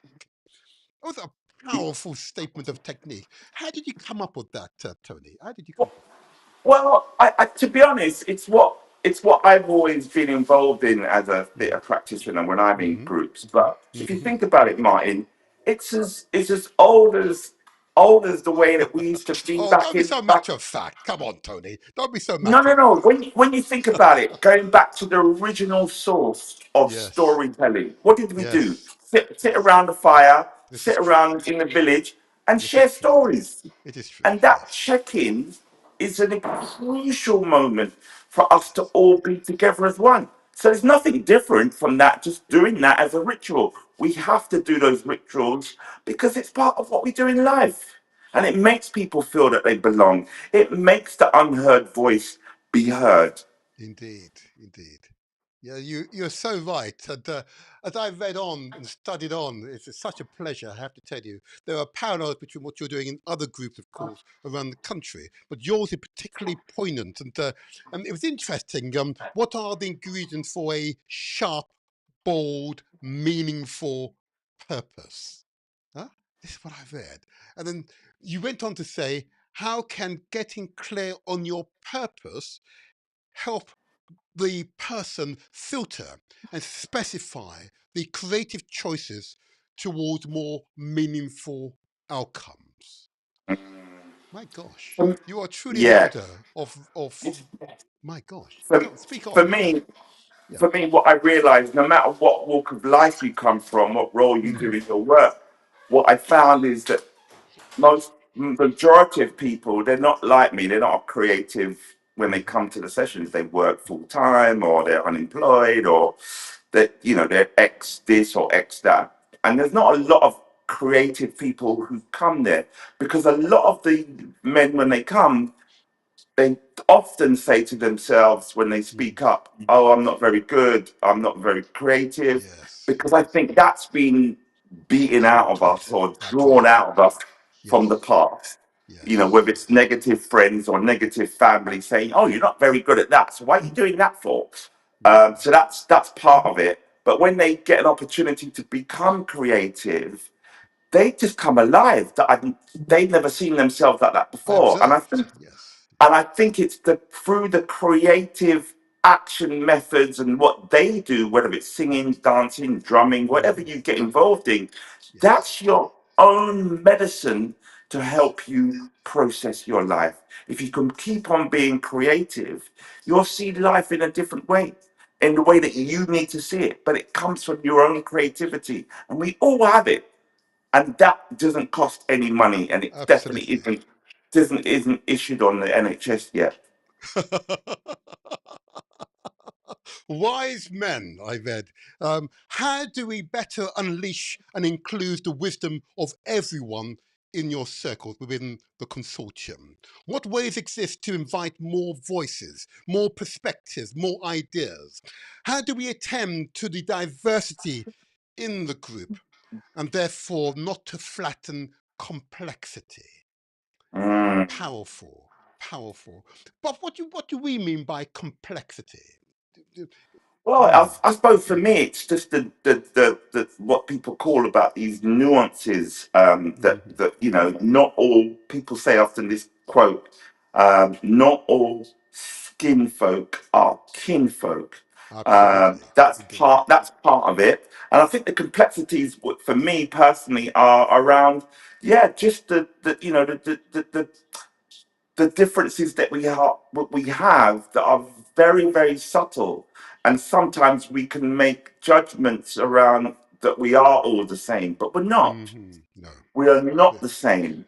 No. And that's when people make those judgments and conflict arises, and the trouble starts. But it's all about learning for me, for people to understand each other better when we can realize that we're not all the same. We are all complex human beings, and being in a group of men, it's going to become a huge melting pot of complexities. Too many spices, too many peppers Yes. are in that Well soup, said. and I like that. Too many spices, too many peppers. Oh yeah, it definitely gets hot and spicy. That's for sure. Good. I interrupt you, but I just want to say this. I observed, and I would encourage the viewers and listeners to go to your website, and details I'll give out later on, because it's truly an inspirational experience. These podcasts are intended to be inspirational, but your website I found truly inspirational. I've had a good few weeks, as you know, to prepare for this. I was truly impressed by your work. Truly impressed. Well done. Well done. Well done. Because thank you. what you're describing is how you design the creative journey. Yep, as you would describe it. Yeah, and Yeah, how you craft experiences that guide and support the groups of men that you engage with, where they need to help them to decide where they need to grow. Yeah, um, and indeed, how do you think about stringing together different modes of creativity, to use your words, different modes of creativity? I mean, it's interesting, that's a repeated word you've used throughout this interview. Creativity, creativity, creative intelligence, I might have referred to it, that meets the individual's, indeed the group's objectives. Yeah. Now, and of course, you then go on to say, building upon the capacity in the room, within the group, we're all coming with that capacity, that potential, as it were, to get clear and understanding of the issues that coming out of the creativity. And then notice, and this is really important, and I've found in my area of public life, and notice how each choice is supporting an overarching purpose or objective. So mm, even though that you have individual objectives, but yet there is an overarching objective that is unity is strength. We're supporting each other. We are no longer alone. No longer alone. Don't go through hell alone. Go ahead. Yeah. and the image or metaphor has always been a band of brothers, a Hmm. community building Hmm. themselves. We always know that our communities are devastated, and we need to find that way to come together. People say it all the time. How do we come together? And we already lack trust, and I get it. Yes, the Black community does. Hmm. However, one of the ways that it can start to build is by people forming their little groups together, so that they can form tribes and you know groups that will build bonds, and those bonds will grow bigger and bigger and bigger. And then I think that's one of the ways on how we can rebuild nation building back in our community. Thank you. 'Cause again, you're now describing dynamic perspective and responsive spaces. Yep, what we create for ourselves, and what you're describing here, of course, is how you seek to embrace the complexity with amongst the members, the band of men that you work with, and it should therefore not be a barrier, but a creative source. I found that a powerful insight. Um, how to build those skills to meet the inequalities, and injustice with enough curiosity to extract, yep, to learn Yeah, and yeah, contribute that otherwise might not be welcome. Powerful stuff, absolutely. really sensitive stuff. Which, go on, yeah, tell us a bit more about that particular part of it. Yeah. Well, Hmm. for us, Hmm. well, I'll say for us, for me, what I Hmm. find is just, yeah, starting with a person's act. and realizing what they're good at. Mm-hmm. Uh, and that might be that they're really good at articulation skills or Yes. Yes. communicating very Yes. well. Physical skills are really good. And all of that, I've made my own simple assessments through the games that we play. And I will Yes. reflect back to that person and go, oh, you're really good at, being really sharp with your eyes or whatever. But what I've noticed, would you say it's fair that you lack, reasoning skills, Mm-hmm. or the emotional level to cope under stress? And Mm-hmm. often, a lot of the guys will go, "Oh no, that's not me." And after a while, they really think about it and go, "Actually, every time I'm in a game, I'm quite argumentative." And Yes. yeah, that comes from a deep place where, and they start to rethink. And Yes. so this is where I think that from the creative process, you can really look into yourself to Yes. see how you are from self Yes. working with others. Beautifully said. Beautifully said. And the last part of what I read about yourself in terms of technique is how do we hold care for those within the group who are used to the status quo? This is such a common one, huh? Who are just used to the status quo, even though it's not working for them. It's hard and it's actually undermining their own personal growth. It's what they're used to. Ultimately, they need support. As you make the group more than what it perceives itself to be, but you go through that process of this discovery collectively. So you're all learning together. Absolutely. Powerful. Describe more about that process, because that's such a powerful observation that you've made. Describe it to give us some, bring it alive for the audience, because I believe that was a powerful insight, and I've observed it myself. But it'd be interesting to hear your descriptors. Again, it's just observing how we are as men when we're Mm-hmm, sitting together in a group mm-hmm, and our purpose, our aim, and we yes, have all of this sort of luggage that we come in the room with. yes, And it's nice to hear everyone's baggage and luggage and problems. And that's one side of it. The other side is going back to creativity. What are mm-hmm, we going to do about it? What is the message that we have to say about it? How do we yes, inform others about this stuff that we're all yes, holding? That mm-hmm, if we can raise the awareness of it so that others don't go through similar things that we've had to go through? How do we highlight some of the injustices that we know are out there that people need to be aware of that we've been through? And I think that comes in the collective, hopefully, the collective wisdom that comes through the group mm-hmm, for us to have a purpose mm-hmm. about the message that we want to say. And those messages are usually coming through in the performances. Powerful, powerful, powerful.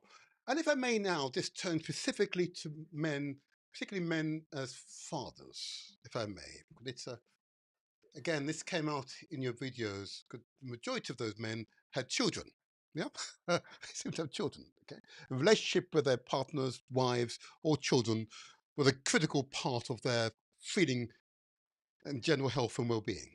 Okay, but certainly is definitely a part of mine without understanding. So understanding the vital role that fathers and father figures play in a child's emotional development, understanding how critical it is. It came out in your videos in either occasionally directly, but usually indirectly. And let me just pursue this with you. And and you may want to expand upon what I'm about to say. From fathers and the emotional development of children. Fathers, like mothers, are pillars in the development of a child's emotional well-being. Children look to their fathers to lay down the rules and enforce them. They also look to their fathers to provide a feeling of security, both physical and emotional. Okay.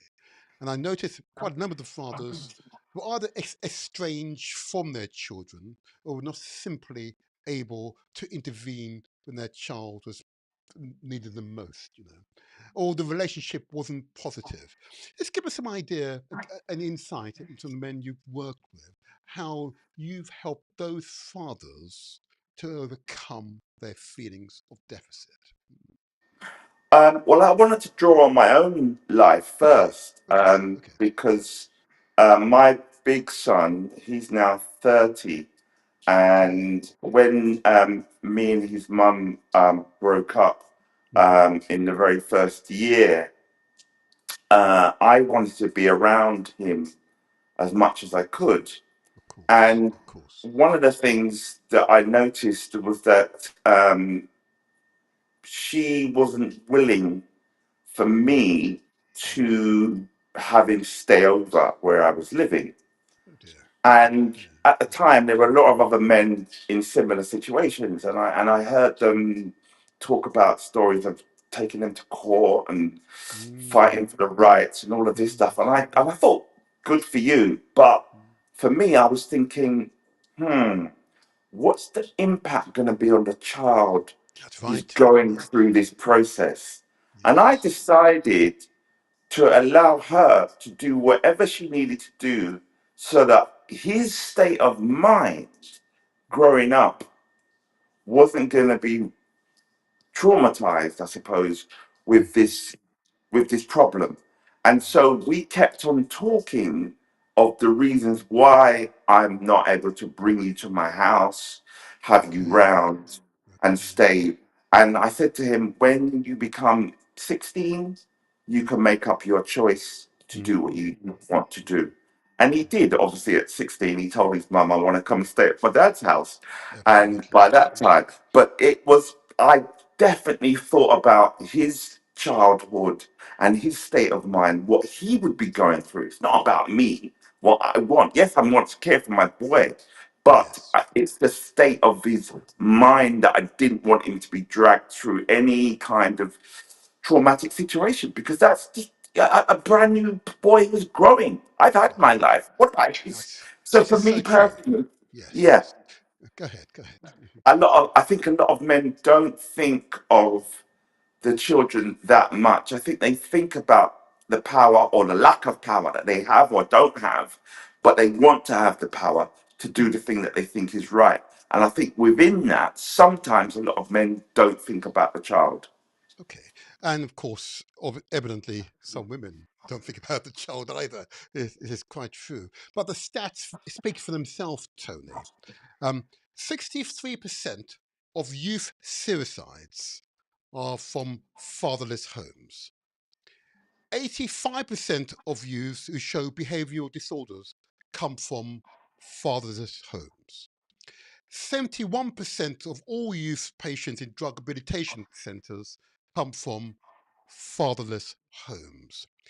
85% of youths in prison grew up in a fatherless home.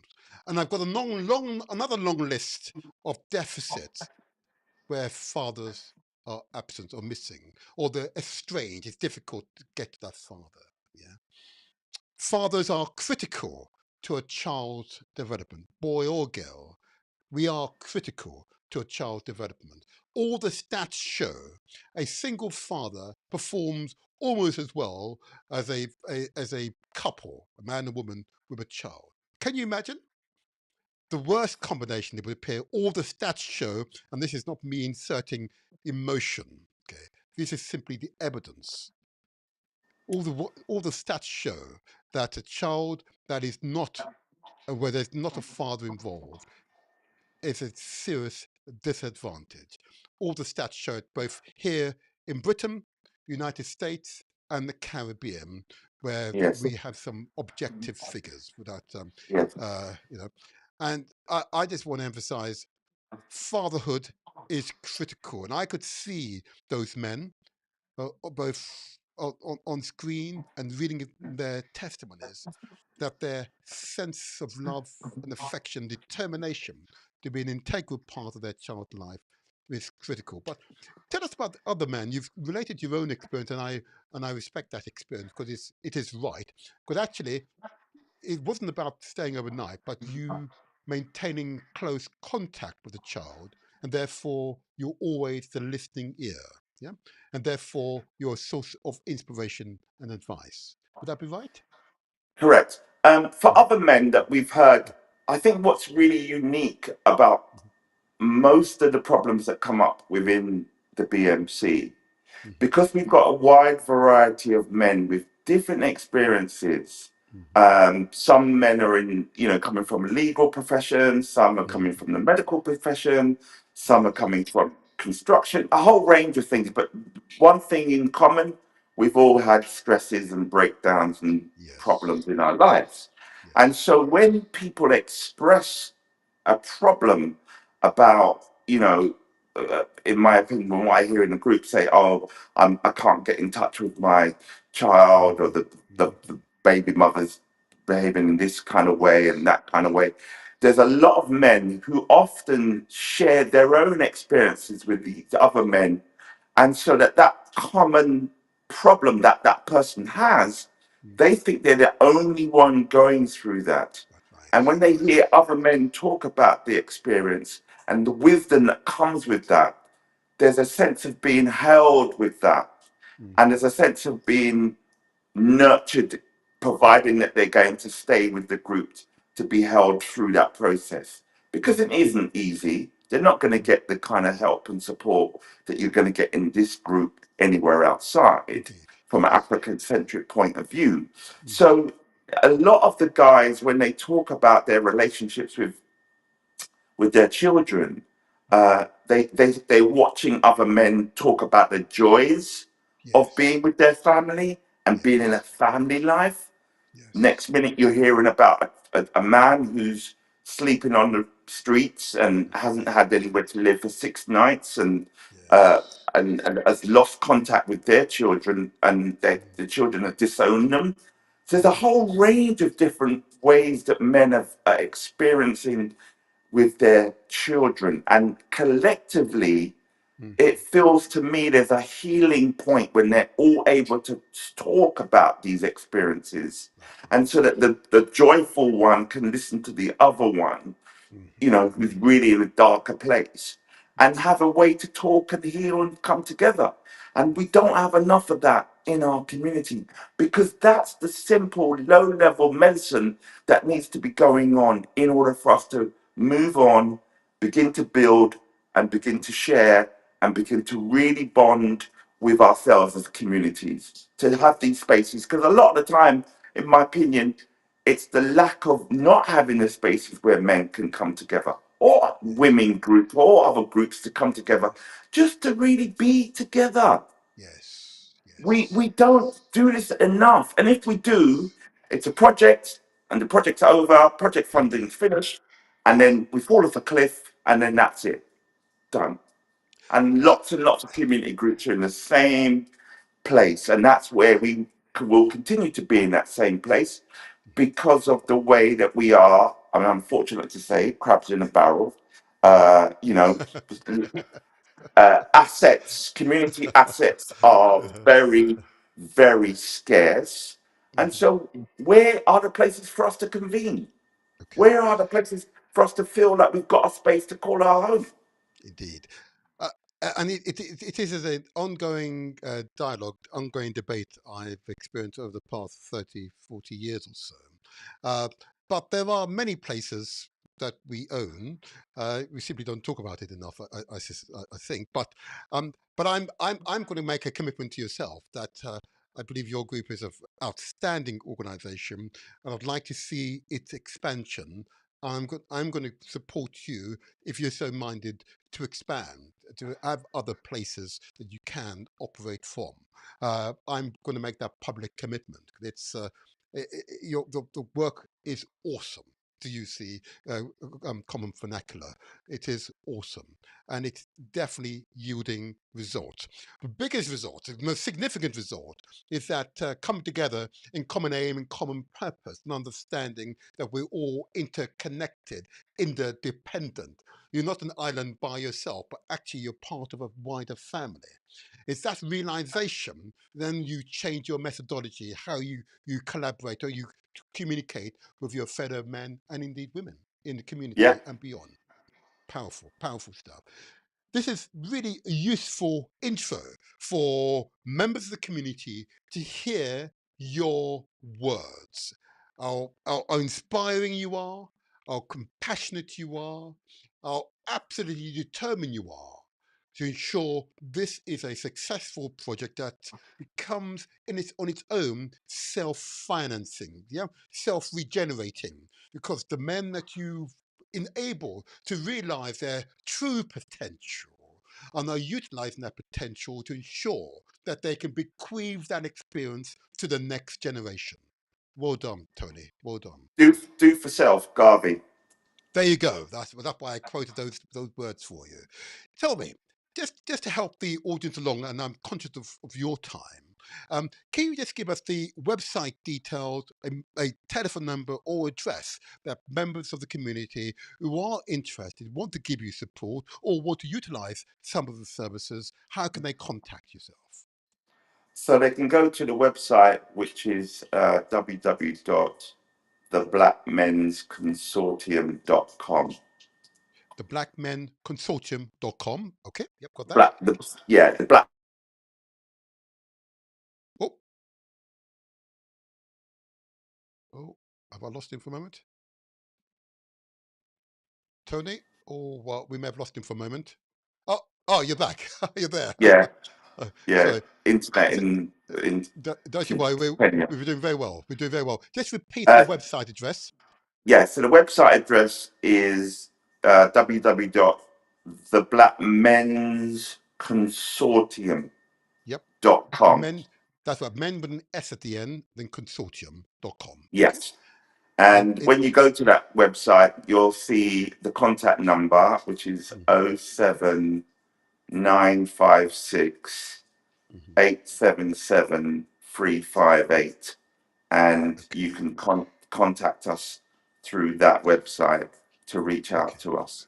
And Um, yeah, yeah. we would like to, collaborate with as many people that want to support, this kind of initiative, because it starts with the group, but outside of the group, there are many things that can be done to help build and grow each other and build Mhm. communities, and that's Yes.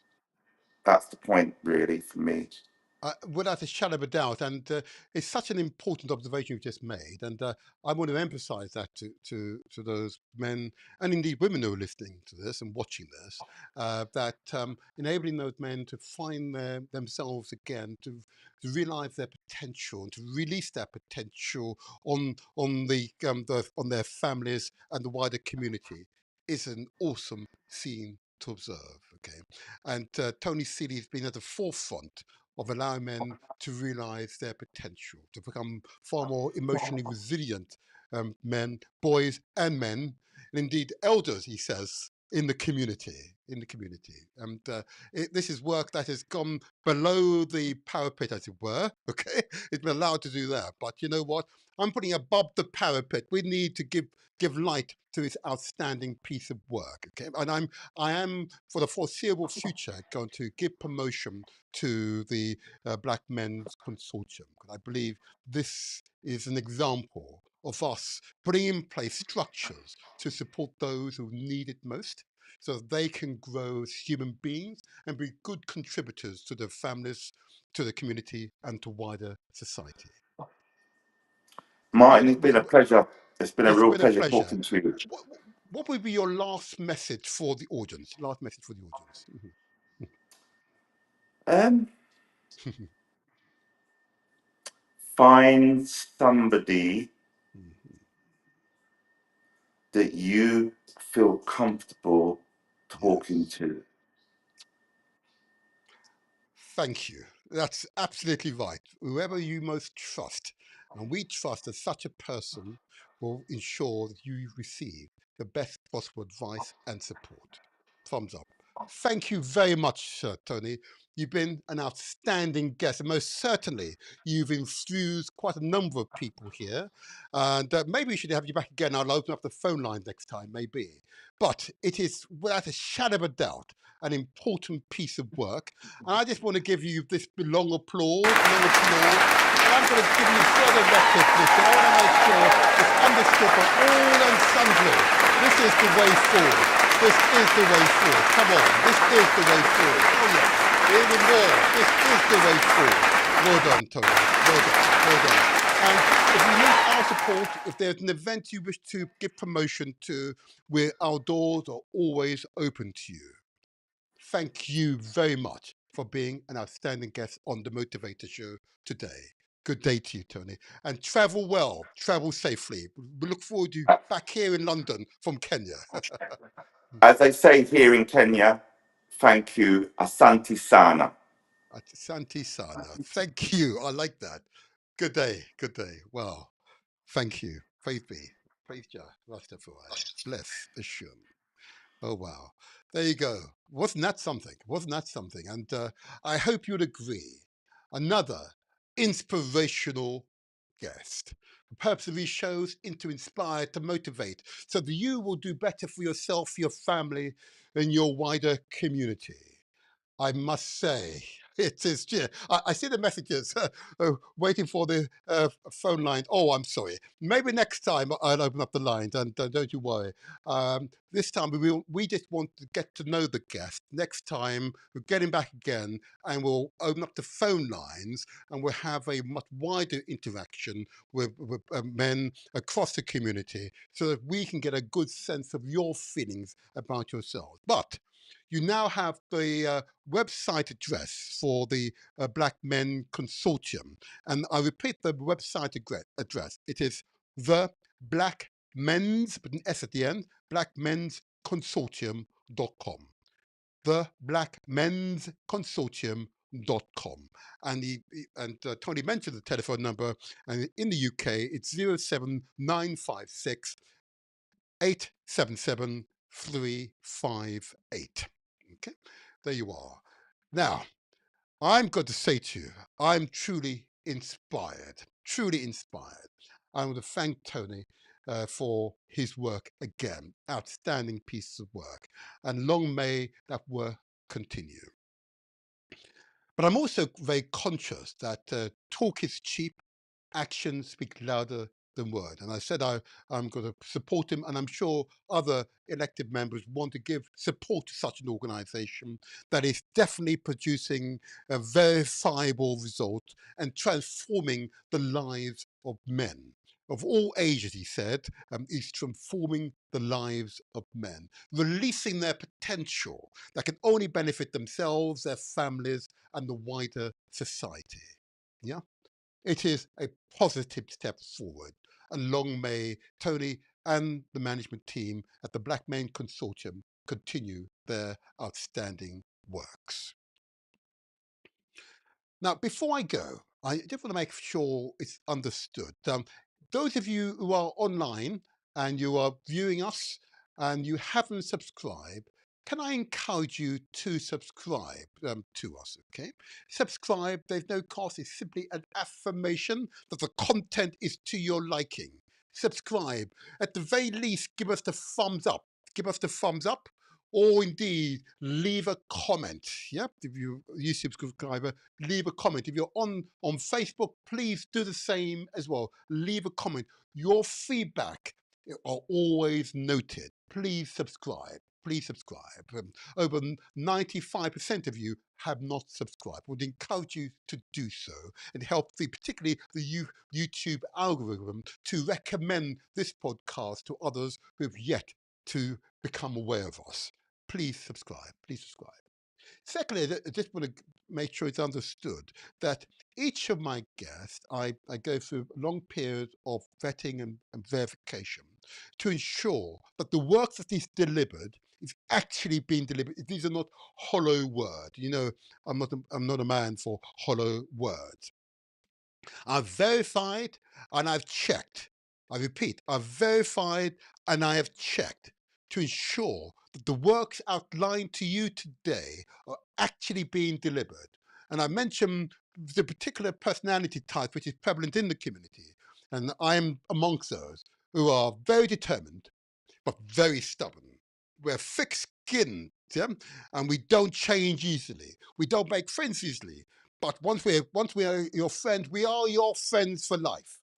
But we are very suspicious, but yet very compassionate. Okay, and we're very difficult people to get on with. I have no doubt about that. But yet, within the Black Men's Consortium, understanding the prevalent psychology, yeah, within the community, we're able to overcome those resistances, yeah, and work constructively, meaningfully with men, both young and old, middle-aged and otherwise, regardless of your social income, religious affiliation, sexuality, or indeed your marital status. Yep, working with you so that you become productive for yourself, your families, and your wider community and society generally. That has to be an organization worthwhile supporting. It's very similar to other organizations I regularly report on and mentioned here in the Motivator Show, because I've got good evidence that they're actually delivering on the core agenda. These are not hollow words. So please give them that support. And if you're not able to physically support them, yep, give them a donation. Yep, he said, and we described the self-generating organization because it received the support from the community so that it can continue to provide that support so that the next generation will benefit. That's taking responsibility. Reparations begins with self. Praise be, praise be. And lastly, and I'll conclude by saying this to you. If you are a member of an organization or you have an initiative that you believe that the motivator should be made aware and you'd like to appear, please send a message through to me. You can send it either via Facebook or indeed YouTube. Okay, I will receive your messages. I will be in touch. I've got not a problem. Although I've got a long list of people and organizations that I'll be interacting with over the next few months, but I'm always keen on the lookout for innovative ideas, those ideas to which are producing concrete results, verifiable results. I'm always interested to hear from you. Okay, and I just want to end with a quote by another great African. Okay, remember Samoa Michel. Okay, and he said this: of all the things we have done, the most important, the one that history will record as the principal contribution of our generation, is that we understand how to turn the armed struggle into a revolution. That we realize that it was essential to create a new mentality to build a new society. A new mentality to build a new society. Isn't that powerful? Isn't that powerful? I'm just leaving on the screen for extra a moment. Yep, isn't that powerful? And of course, the other saying by that remarkable international journalist, Ndidi Ishewa. I've not spoken to her for a little while. I trust she's well. But listen to what she said. Given the state of Nigeria, or indeed Africa, Africans generally, I think people haven't yet made the mental link that they are responsible for the kind of existence they hand over to their children. Iditi Iwechu. Wonderful, powerful statement. We are the change makers. It is our responsibility. Reparations begins with self. And with that note, please share the links of this recording with your family, your friends, your network, your wider society, so that we can continue to achieve our aim that by this time next year, we have 10,000 YouTube subscribers, okay? And 10,000 followers on Facebook. That's the goal we're setting ourselves. It's a lofty goal, but we are determined to do so because we understand these words are powerful. This is the Motivator Show. This is where we translate our words into action and where success is ours for the taking. The Motivator Show. The internet's most inspirational podcast. Every Saturday morning from 8 to 10 a.m. The Black Men Consortium. We are protectors, providers. We are leaders, achievers, thinkers, caring, intelligent, resourceful. The Black Men Consortium. Humans first evolved in Africa, and much of human evolution occurred in Africa. The fossils of early humans who lived between 6 to 2 million years ago have come entirely from Africa. We know that every person alive today can trace their genetic ancestry to Africa.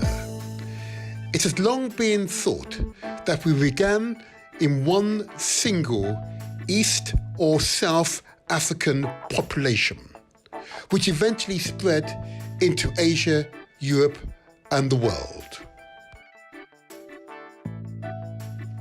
The Black Men Consortium.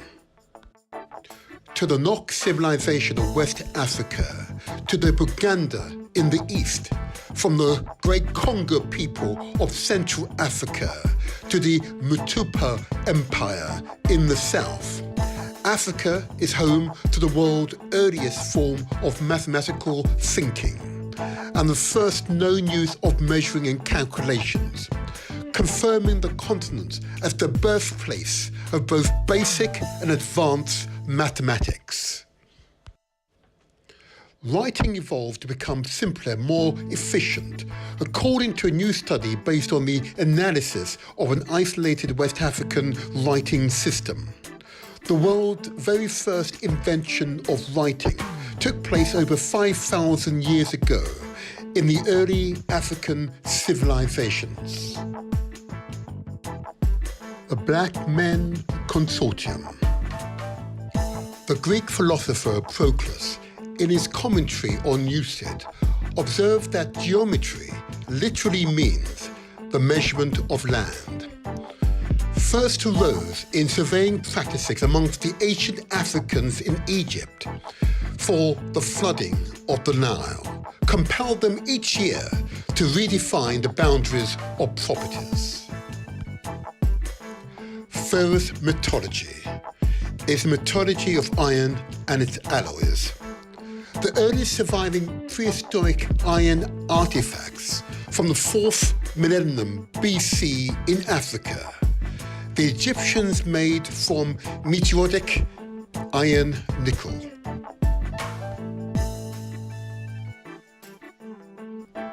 The Black Men Consortium. The greatest lesson of the civil rights movement is that the moment you let others speak for you, you lose. Marcus Garvey, the Jamaican political activist and black nationalist leader and Jamaican national hero.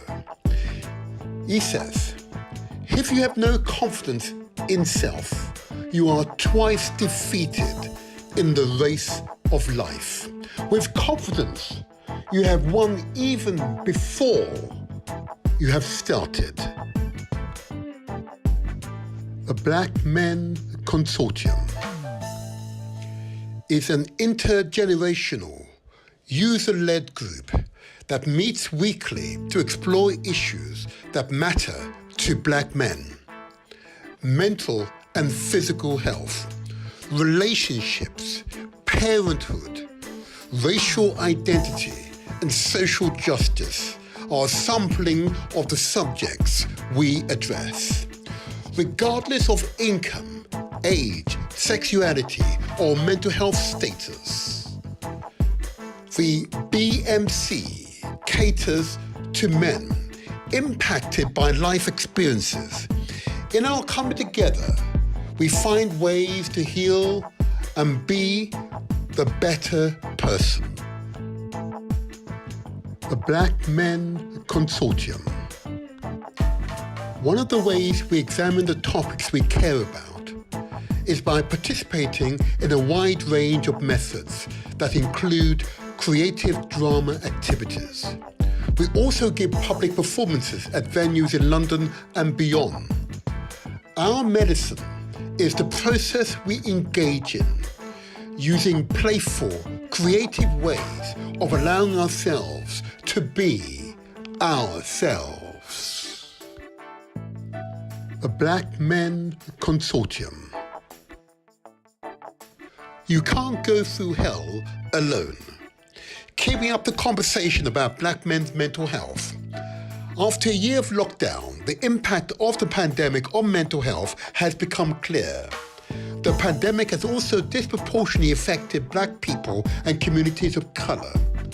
As existing inequities have become worse, adapting the art to explore these issues online has become a new challenge, but it was tackled with creativity by art and social justice practitioner Tony Seeley.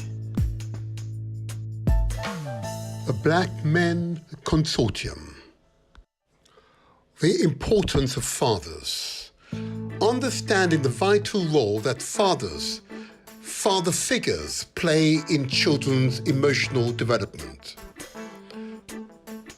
Fathers, like mothers, are pillars in the development of a child's emotional well-being. Children look to their fathers to lay down the rules and enforce them. They also look to their fathers to provide a feeling of security, both physical and emotional. The Black Men Consortium. The importance of fathers. Understanding the vital role that father figures play in children's emotional development. African heritage and mixed African heritage children. 63% of youth suicides are from fatherless homes. 85% of youth who show behavioural disorders come from fatherless homes.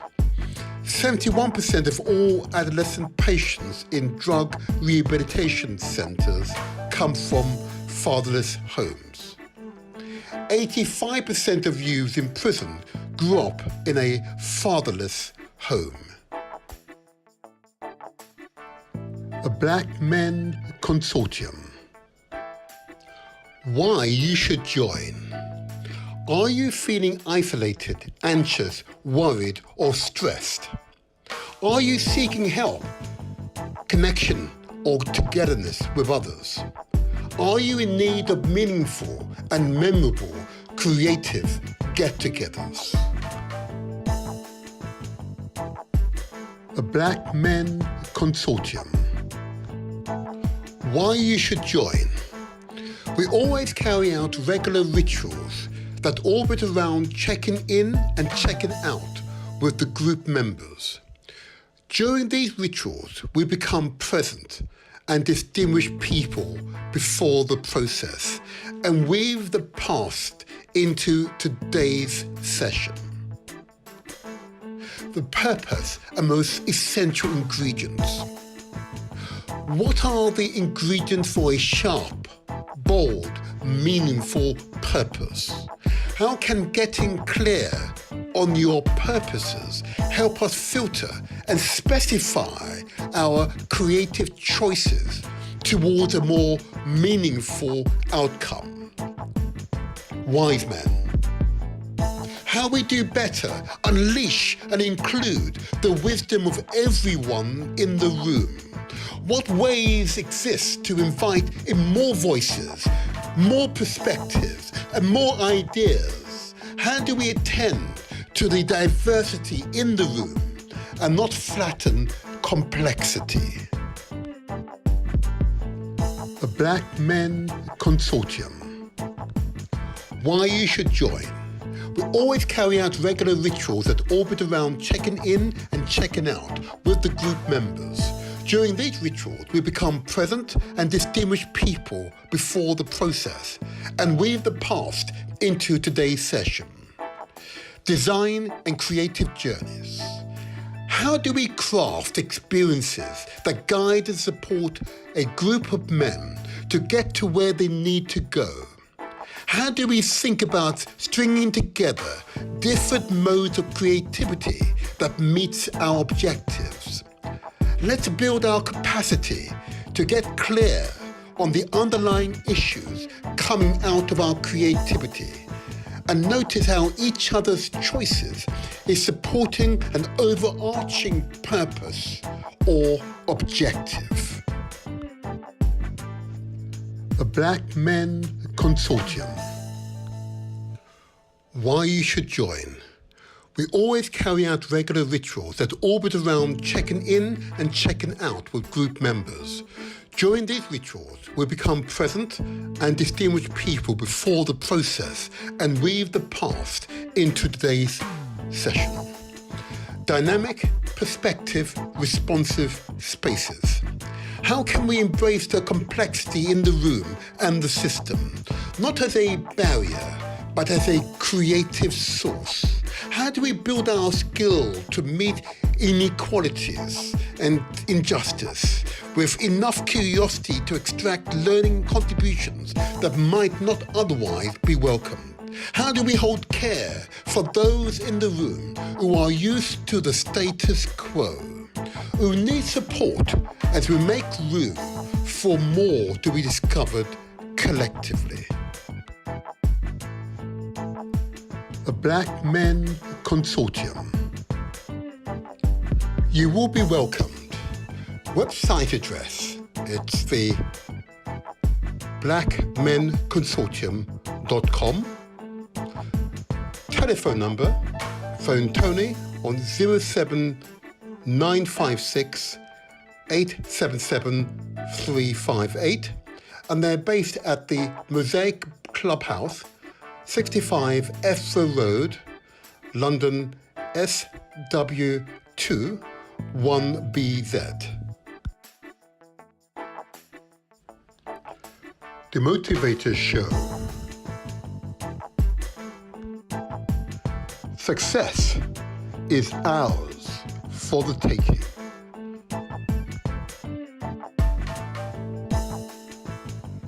Subscribe to our YouTube channel. It's free. Press the like button and don't forget to leave a comment.